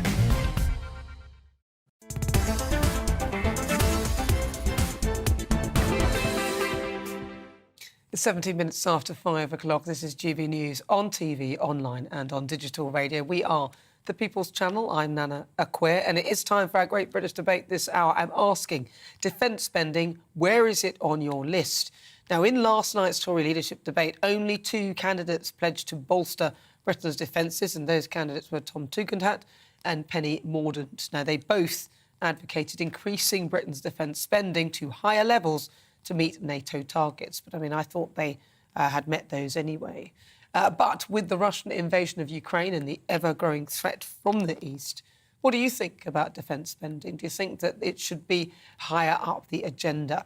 So for the Great British Debate this hour, I'm asking, defence spending, where is it on your list? I'm joined now by Colonel Richard Kemp. He's a former chairman of Cobra and a former British Army commander in Afghanistan. Now, there is a bit of a threat at the moment. Obviously, we're looking at in the eyes of a Third World War, if we're not already there. Do you think that we spend enough on defence at the moment? Well, I think there are two issues. One is I don't think we spend enough on defence. I think we need to dramatically increase our defence spending. But also we do need to look at the way the money is spent, because I think traditionally or historically, and including up to now, defence procurement, in other words, the way that we really use the money that we spend on defence, has been notoriously inefficient. And I think that does need to be sorted out as well. Many people have said that before. Many people have said they have sorted it out, but they haven't. And it's still a problem. So we don't get much bang for our bucks, unfortunately. But I think, with a war raging in Ukraine and every prospect of that spreading, if Putin remains in power in particular, every prospect of us finding ourselves engaged in a war with Russia means I think we should be focusing much more on defence and increasing our capabilities. Because we are spending a lot of defence, but not in this country. This is the thing. We're spending it in Ukraine, but I suppose some could argue that that is, in a way, protecting us. But do you think that we're leaving ourselves quite exposed? Because we're spending all this money, we're giving all our weapons and everything we've got here, and literally leaving ourselves bare. We have a tiny army. There's, 70,000 people in it. That's not enough. Do you think that we are actually exposing ourselves in a way? We are exposing ourselves, and we're showing, I think, one thing that's becoming evident is that we don't have enough stocks of ammunition. And by that, I mean not just bullets, but missiles and pretty much all other natures of ammunition that are required to fight. Because, we've given a lot of this to Ukraine, which leaves very little for us. And we may well need it in the future. So that needs to be stepped up. And, we've had this policy of just in time, up until now, whereby we've kept enough stocks just about to maintain immediate requirements, but without enough to back them up if we're involved in a concerted campaign. So that again needs to be looked at. But we should, we're quite right to have provided weapons and vehicles where they're needed immediately. I think that's quite right. But we should be working extremely hard now on building those stocks back up so we have something to fight with ourselves when the time comes that we need to. And let's not forget, it isn't just a matter of fighting. Let's hope we don't have to do that. I suspect we might, but let's hope we don't. It's a question of deterring as well. And it applies not just to the UK, but to all other NATO members, particularly European NATO members. That they need to provide a credible deterrence. They need to show the likes of Putin that if he does decide to bite into NATO, he's going to have a significant force to contend with, and he doesn't have that at the moment. So it's deterring a conflict as well as being ready to fight it. Yeah, he's not scared of us in any way, shape or form. I think it's almost like he's toying with us. How high up that list do you think defence should be? Because just say we've got cost of living, got net zero, and then we've got defence spending somewhere. Where on that list? Should it be at the top? I think right now it should be pretty close to the top, if not at the top, because, after all, any government has its first duty is to defend and protect its people. Without the ability to do that, all of the other things we spend money on are pretty much irrelevant if we can't protect our people. Because, if we don't succeed in a future conflict, we could end up not being in a position to make those decisions about how we live, etc. We're talking about, our freedom and the freedom of our country and the ability for us to elect a government, and that always is likely to be a threat if there's a major conflict. And I think that may be expressing quite an extreme argument, but ultimately that's what it's all about. It's about protecting the country, and it should be right now. I'm not saying always, but right now in the current circumstances, it should be at the top of our priorities when it comes to deciding how our taxes are spent. And finally, just with regard to the war in Ukraine, do you see any hope that Vladimir Putin might stop?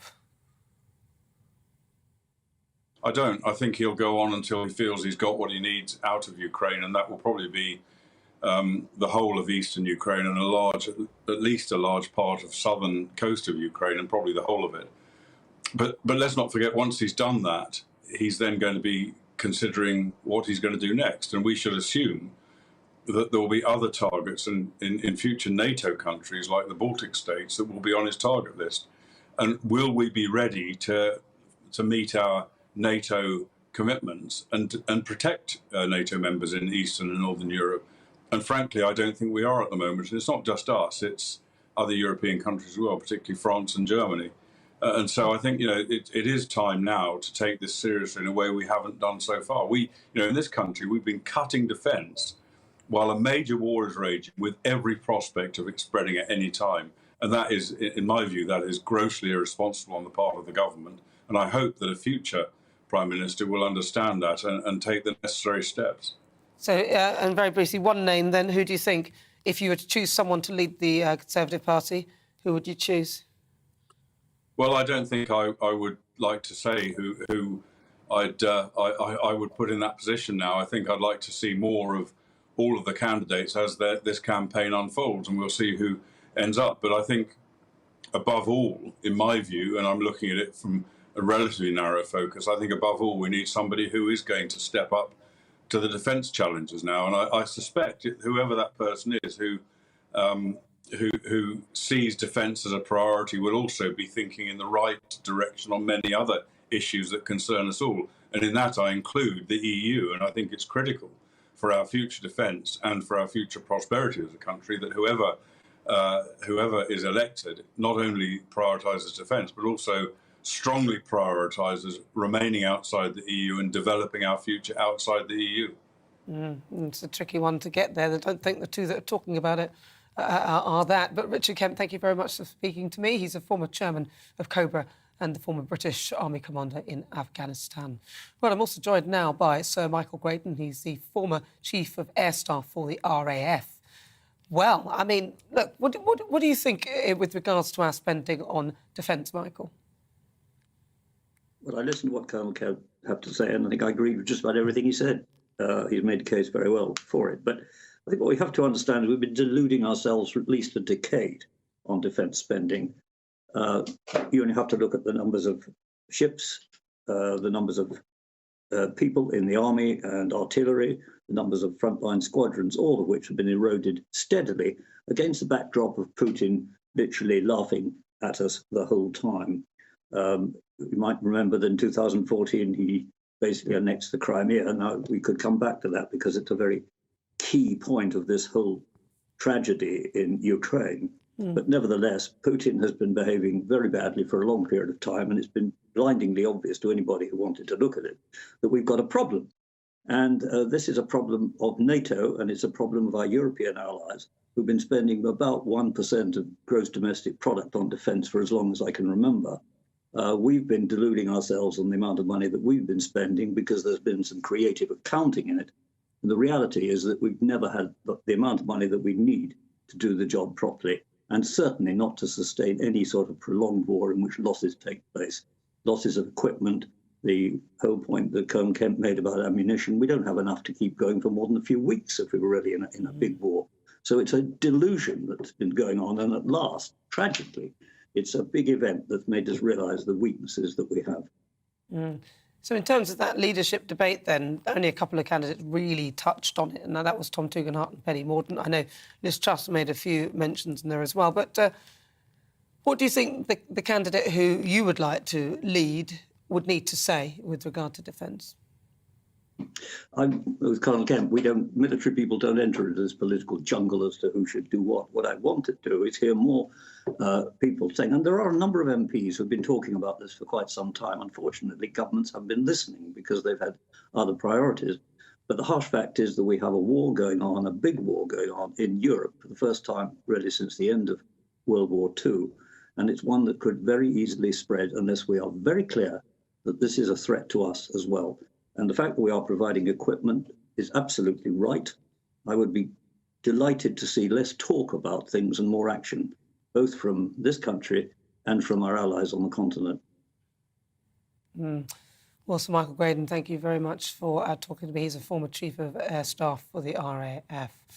Well, let's have a quick look at what you've been saying.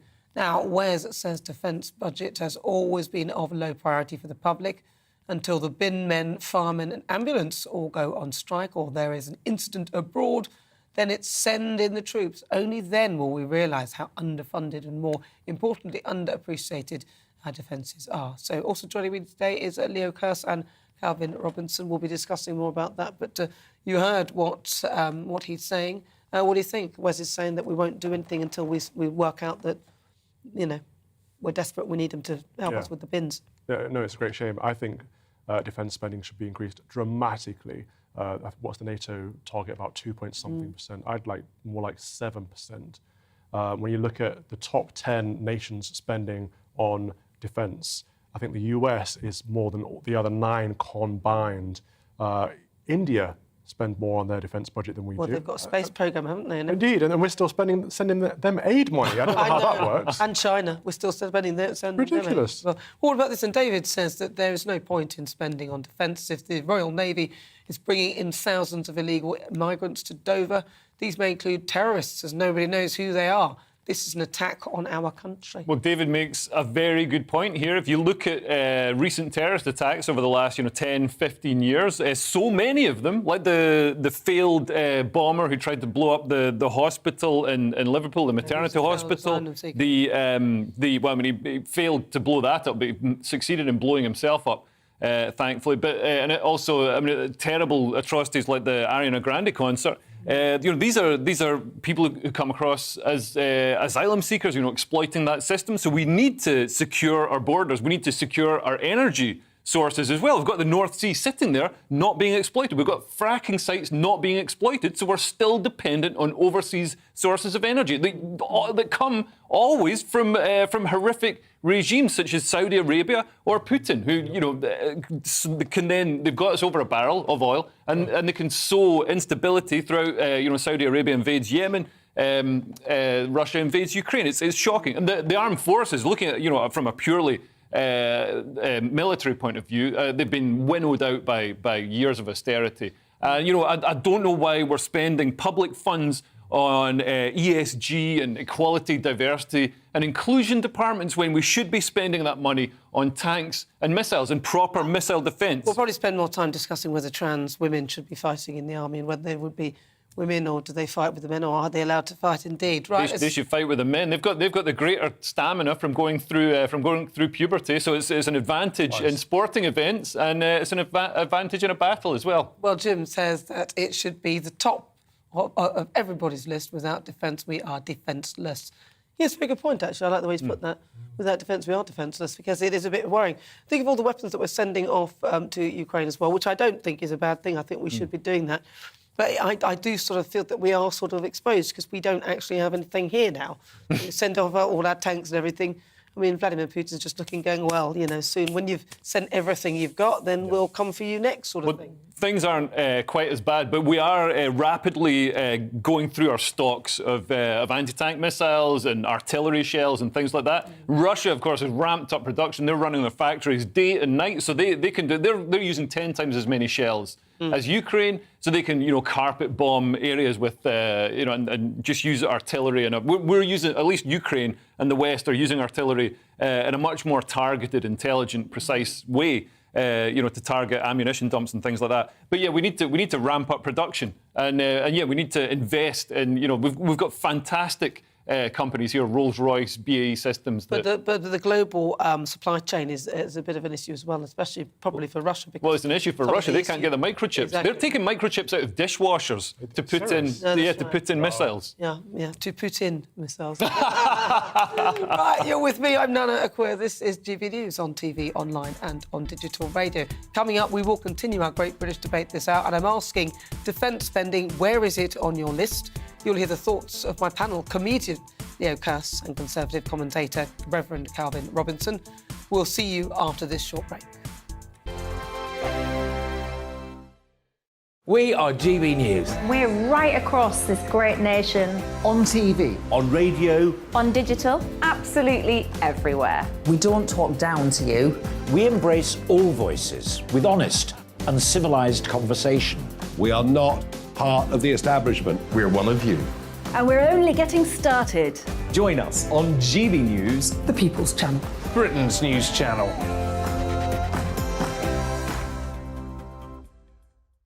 Hi there, it's Stephen and Anne. At breakfast from 6 a.m, you'll always be caught up with everything you need to know, the latest headlines, opinions and debates. We'll bring you the good news and the bad, but most of all, we're here for you. Remember, send in your views and let us know what you would like us to talk about. That's because we're your news channel. And every morning at 6 a.m, it's breakfast on GB News. My name's Tom Harwood, and join me 9:30 a.m. every weekday for The Briefing, your one-stop shop for everything you need to know about what's going on in politics today. I wonder if this is a deal that might need to be like the biscuits in this factory, twice baked. Is there not an opportunity here to win out against the extremes? Tom Harwood, GB News. What are you going to do about it? Things should have been done differently, and they certainly are being done differently. Don't miss it. The Briefing with me, Tom Harwood, 9:30 Monday to Friday on GB News. Where would you like to go? Just take me to the studio, please, mate. You know where you're going. I've got a show to do. Friday Night Feast on GB News, 7 p.m. And it's like nothing you've ever seen before. We take a different angle on the week's biggest news stories. The viewers and listeners set me some absolutely mad challenges to do. We tried to rehome a rescue dog. And yes, there's some other wacky stuff in there as well. I feel like I could take on the world. Well, that's that. Friday Night Feast with me, Patrick Christie's, every Friday, 7 till 9 p.m. on GB News. Be there.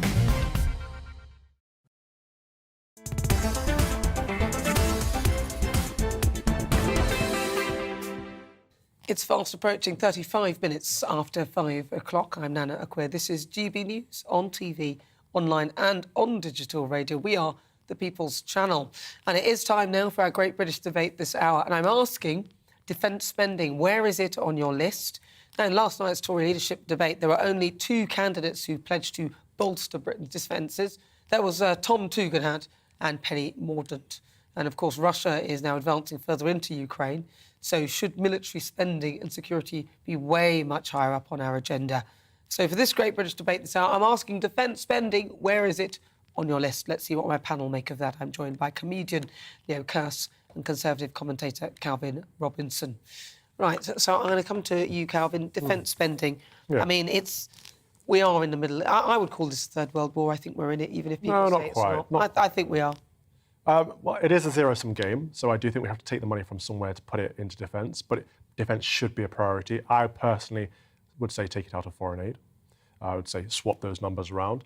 We've got China as a threat, we've got Russia as a threat, and people always say, yeah, but we don't need to spend that much money on the military because it's all cyber warfare in the future, etc. But we still need tanks, we still need people on the ground, and actually the people that we do have on the ground ready to go at the moment aren't resourced well enough. So we already need to spend more money just to keep the levels that we're at, but I think we need to increase those levels. We currently spend about 44 billion a year, well, about 32 billion on defence and 15 billion on capital. That's nowhere near what it should be. We spend 4.5 times that on the NHS every year, and that thing doesn't work. It's just a cash sink. So maybe we could take some money from that too and put it into defence. Well, I mean, I'm interested to see where you take the money from, because I think we could take it. Foreign aid and NHS. I think NHS.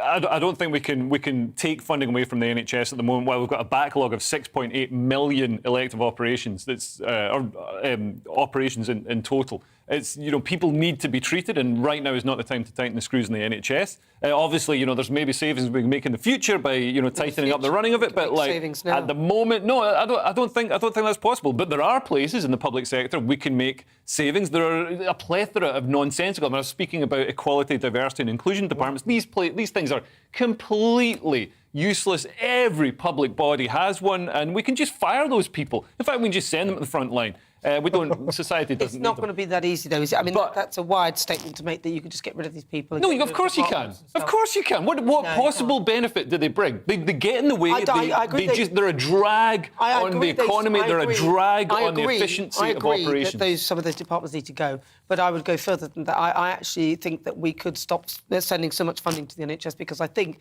that what we could do is probably save a lot more money. And I would like to see a deeper focus on actually looking at where there is waste within the NHS, because it's ridiculous. Even if they take all the money out of our taxes to pay for it and to make up for the money that they say we need, even when they do that, I would say at least 50% of that will be wasted.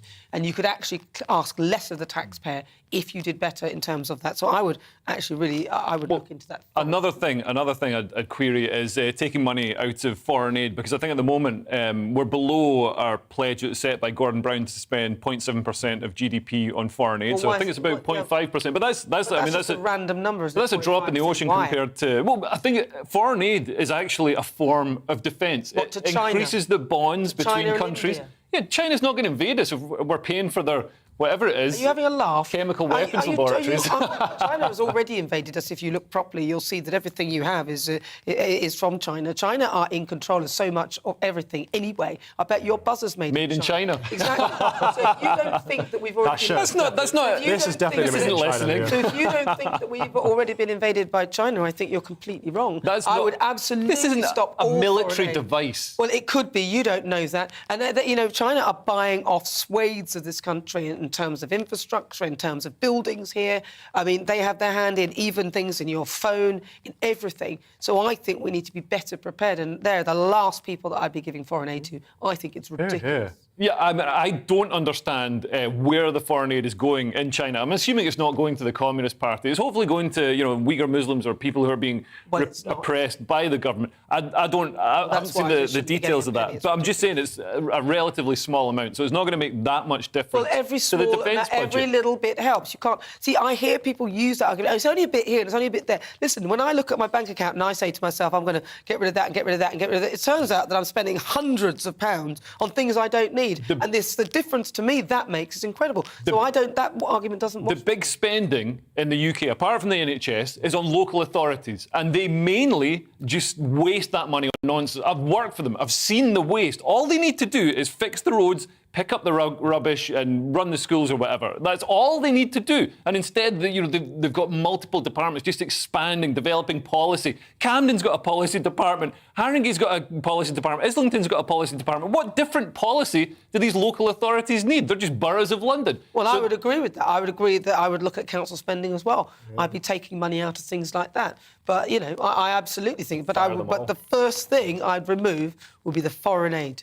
to countries. I think you're both right. Leo has a great point about these local councils. I remember the CEO of Camden Council gets paid more than the Prime Minister, and I remember the Camden Council in particular, because you mentioned them, held a debate over Brexit and where the council stands on Brexit, as if it has anything to do with what the nation's saying in the referendum. You know, they're wasting money. They're spending thousands of pounds on PR every year to show that they're a good council rather than doing work for the people in their area. So the constituents lose out at the end of the day. Well, the thing is, they are keeping some people employed, probably people who don't deserve some of the jobs. But I find it just irritating that there's nobody... I actually like the way that Boris had Jacob Rees-Mogg there to try and cut down on all the ridiculous spending within the civil service and all that. Yeah. I actually think that that is a very important role, and I think we really need to get on with that because it's ridiculous.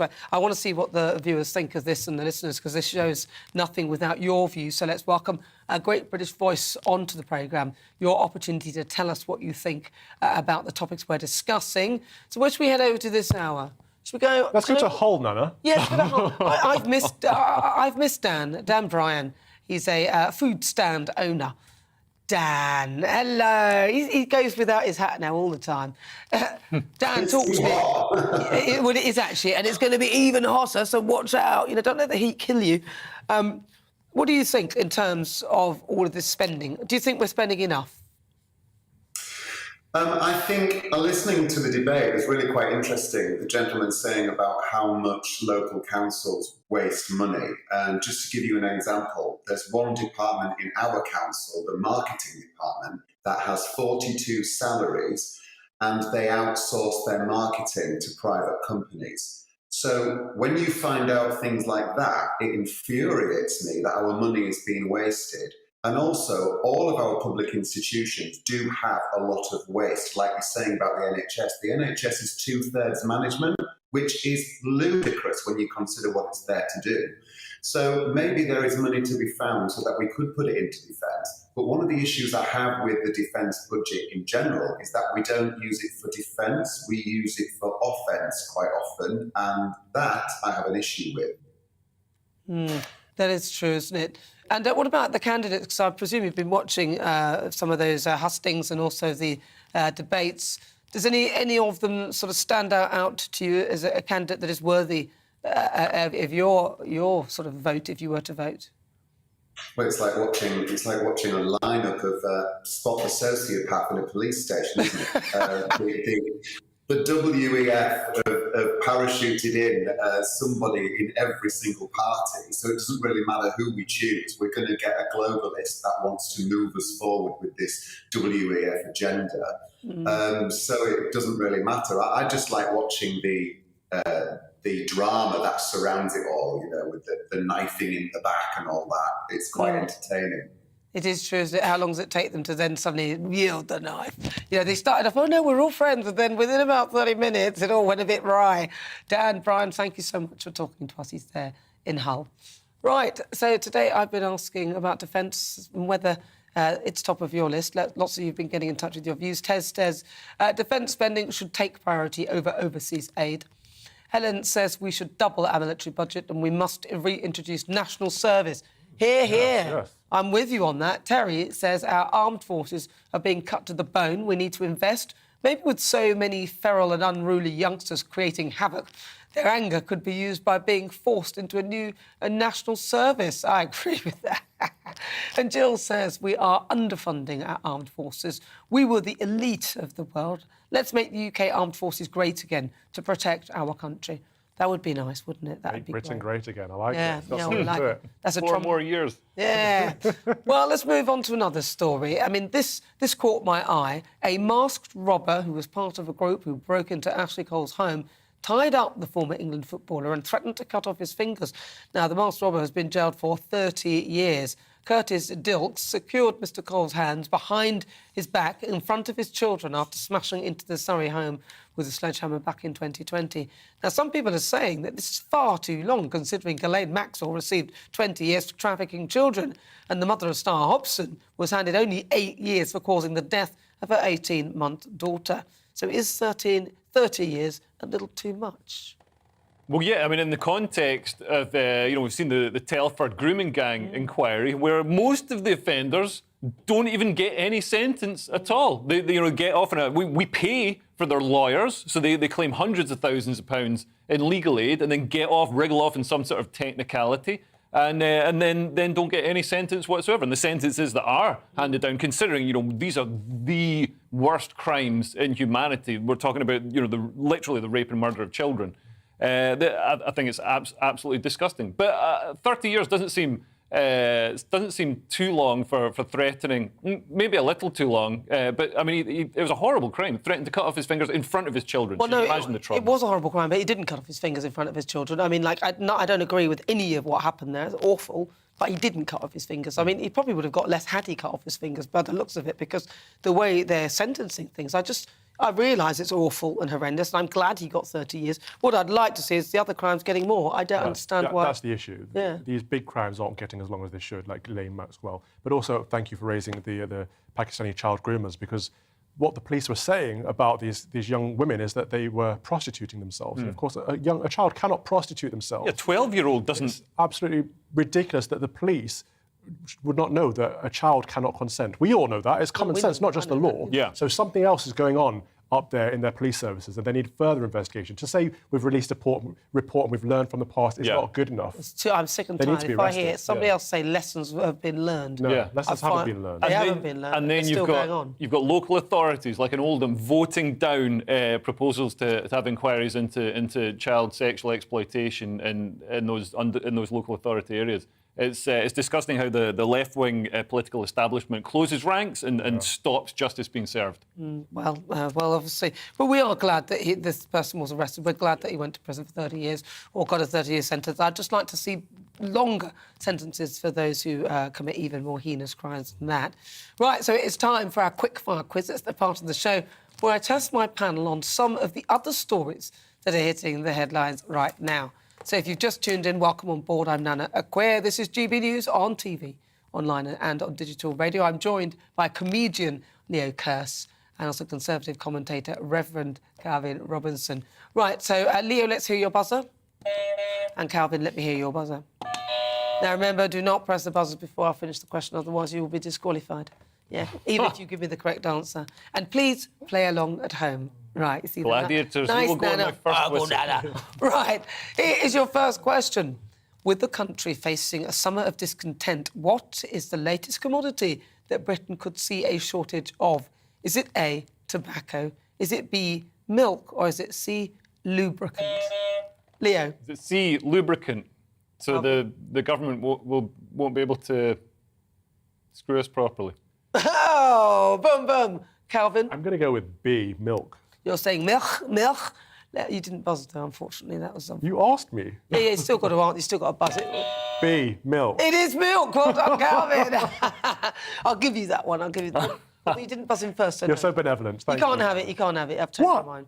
Right. Vegan activists are plotting to shut down dairy farms and factories, plunging Britain into a milk shortage. Now, 500 campaigners have threatened to block off distribution centres and fill trolleys up with milk to prevent customers from buying it. You know what? I'm going to have an extra steak today just because of that. Yeah, every time I see something like this, I have meat. I eat meat just to prove a point, and I'll keep doing it. Also, I'll eat a vegan activist. I will literally. We should hunt them with bows and arrows. No, he's only joking. I'm not. No, well, that is a joke, by the way. He said he's not joking, but I'm helping him out there. Yeah. I mean, well, maybe it is a joke, but it's also a good idea. Anyway. Yeah, anyway, moving on to question number 2. Now, the latest cosmetic trend sees people flying abroad for budget dental work. But what destination is the most popular with Brits? Is it A, Italy? Is it B, the USA? Or is it C, Turkey? Calvin? It's C, Turkey. Let me see. Well, we can It's C, Turkey. It is indeed C, Turkey. Well done, Calvin. You're absolutely right. Yes, the dental trend, also known as turkey teeth, sees many Brits flying to places like Antalya, dubbed as Dentalia, to get all the Hollywood smiles on the cheap. Former Love Island star Jack Fincham has said that if he could go back, he'd probably get composite bonds instead. Is that a financial instrument? I don't know. I don't know what that was. I don't trust going... I'm not going to go abroad to have dental things.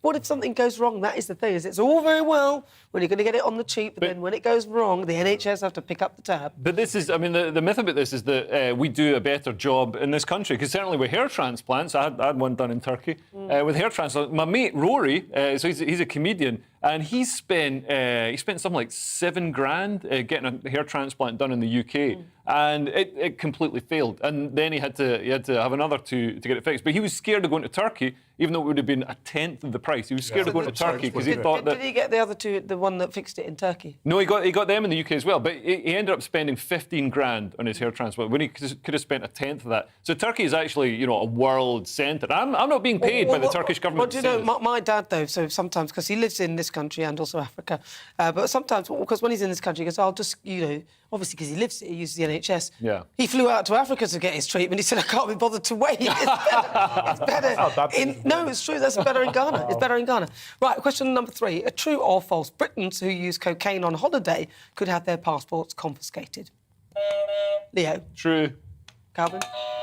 True. It's true. They say it's true. Let's see if it's true. Of course it's true. I mean, the move comes as part of a variety of new sanctions being introduced by the government to decrease demand for Class A drugs in the UK. Now, those caught with illegal substances will first be given a chance to attend a drug awareness course, similar to a driver awareness course for motorists that are caught speeding. Have you ever had a driver awareness course?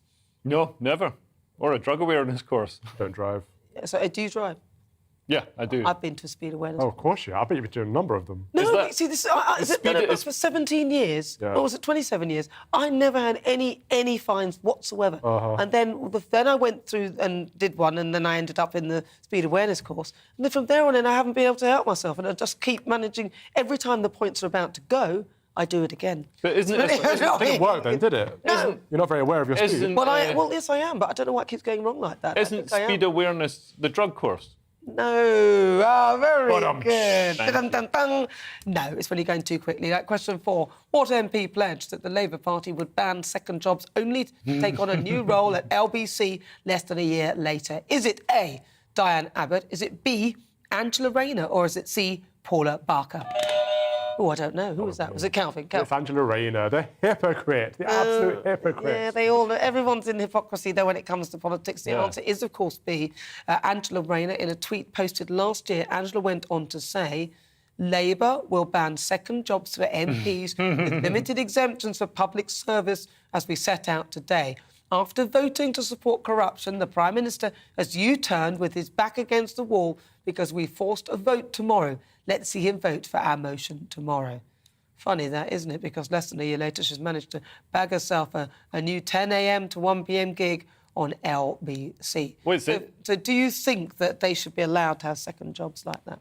Yeah, absolutely. I think it helps maintain profile and keeps them in the discussion. And also, we've got to understand that for a lot of people coming into politics, it might seem a lot of money to us, but it's not a lot of money to them. Like she's getting herself ready because then they're not going to get in, and she's thinking I better get another job. Calvin. Yeah, I think MPs should be paid more, and until they are, they should be allowed second jobs. Yeah, but I don't think they should be allowed a job, say, in a radio station or somewhere where you can influence policy in that way. We've got one on this very channel. Oh, but I know that, but I still think that though. That doesn't make any difference. Well, a Labour MP accused Sajid Javid of getting into politics to line his own pockets. Sajid Javid took a 98% pay cut to become an MP. Well, it's all about power, though, isn't it? Well, let's final question.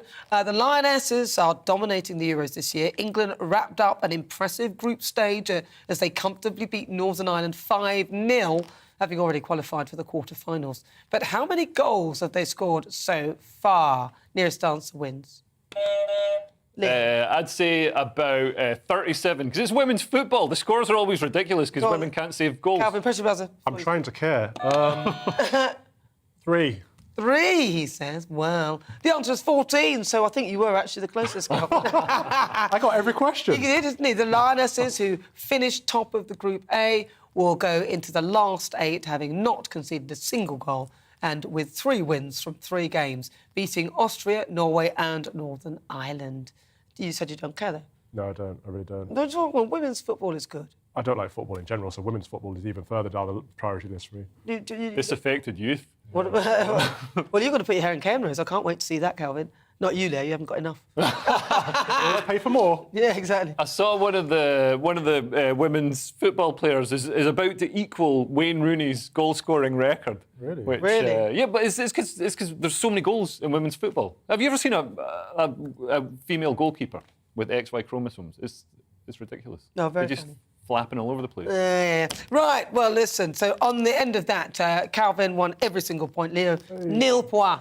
Nil point for Leo. What's going on? Yeah, so congratulations, Calvin. Let's give Calvin a little round of applause. Because he never wins. Right, so on today's show, we've been asking, with Rishi Sunak leading the pack, who will join him in the final? And according to our Twitter poll, Tom Dugan at 6.7%, Liz Truss 17.4%, Penny Mordaunt 31.5%, but Kemi Badenoch 44%. Wow. Well, we'll see if you're right. Got to say a big thank you to my panel, comedian Leo Kearse, and also Conservative commentator Reverend Calvin Robinson for joining me today. And a big thank you to you at home for your company as ever. I'll be back at 4 to discuss the top stories. Tomorrow, former Liberal Democrat MP Lembit Opik and consultant editor of the Daily Mail, Andrew Pearce, will be joining me. But now I'll leave you with the weather forecast. Looking ahead to this evening's weather, and the UK is looking dry for many, but some light rain will move into the northwest. Let's take a look at the details. This evening will stay dry across southwest England with some hazy sunshine. Cloud will gradually thicken from the west, and it will be a mild end to the day. Staying dry and bright in southeast England this evening with some late sunshine. It will be a warm evening, and a thin layer of cloud will turn the sunshine hazy at times. A dry end to the day in Wales with a gentle breeze. Sunny skies will gradually cloud over through the evening, but it will still feel warm. Staying dry in the Midlands this evening with sunny skies at first, turning a little cloudier to end the day with a gentle breeze. Skies will be largely cloudy in the northeast this evening, but it should stay dry, feeling cool by the coast with a brisk breeze. Largely cloudy and dry across southern Scotland tonight. However, there could be a few spots of light rain in the west later this evening. Patchy rain will also spread across Northern Ireland this evening. It will feel cool in the rain and under the cloudy skies, although some places may stay dry. Patchy rain will continue in the north tonight, but it will stay dry in the south. A mild night for all, with temperatures in double figures. But that is how the weather is shaping up overnight into tomorrow morning. Join me, Darren Grimes, for Real Britain every Saturday and Sunday from 2 p.m. A news hour that comes with a trigger warning. Scorching hot opinion with prominent guests saying the unsayable, and a little bit of weekend fun thrown in. Unlike other broadcasters, I won't be forgetting what the B in our name stands for. So Howie in for Real Britain Saturday and Sunday from 2 p.m.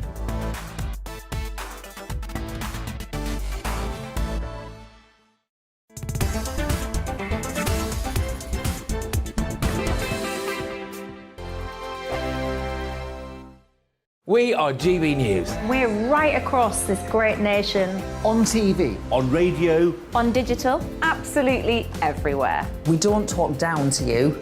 We embrace all voices with honest and civilised conversation. We are not part of the establishment. We're one of you. And we're only getting started. Join us on GB News, The People's Channel. Britain's news channel.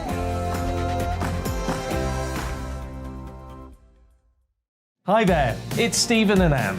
At breakfast from 6 a.m, you'll always be caught up with everything you need to know, the latest headlines, opinions and debates. We'll bring you the good news and the bad, but most of all, we're here for you. Remember, send in your views and let us know what you would like us to talk about.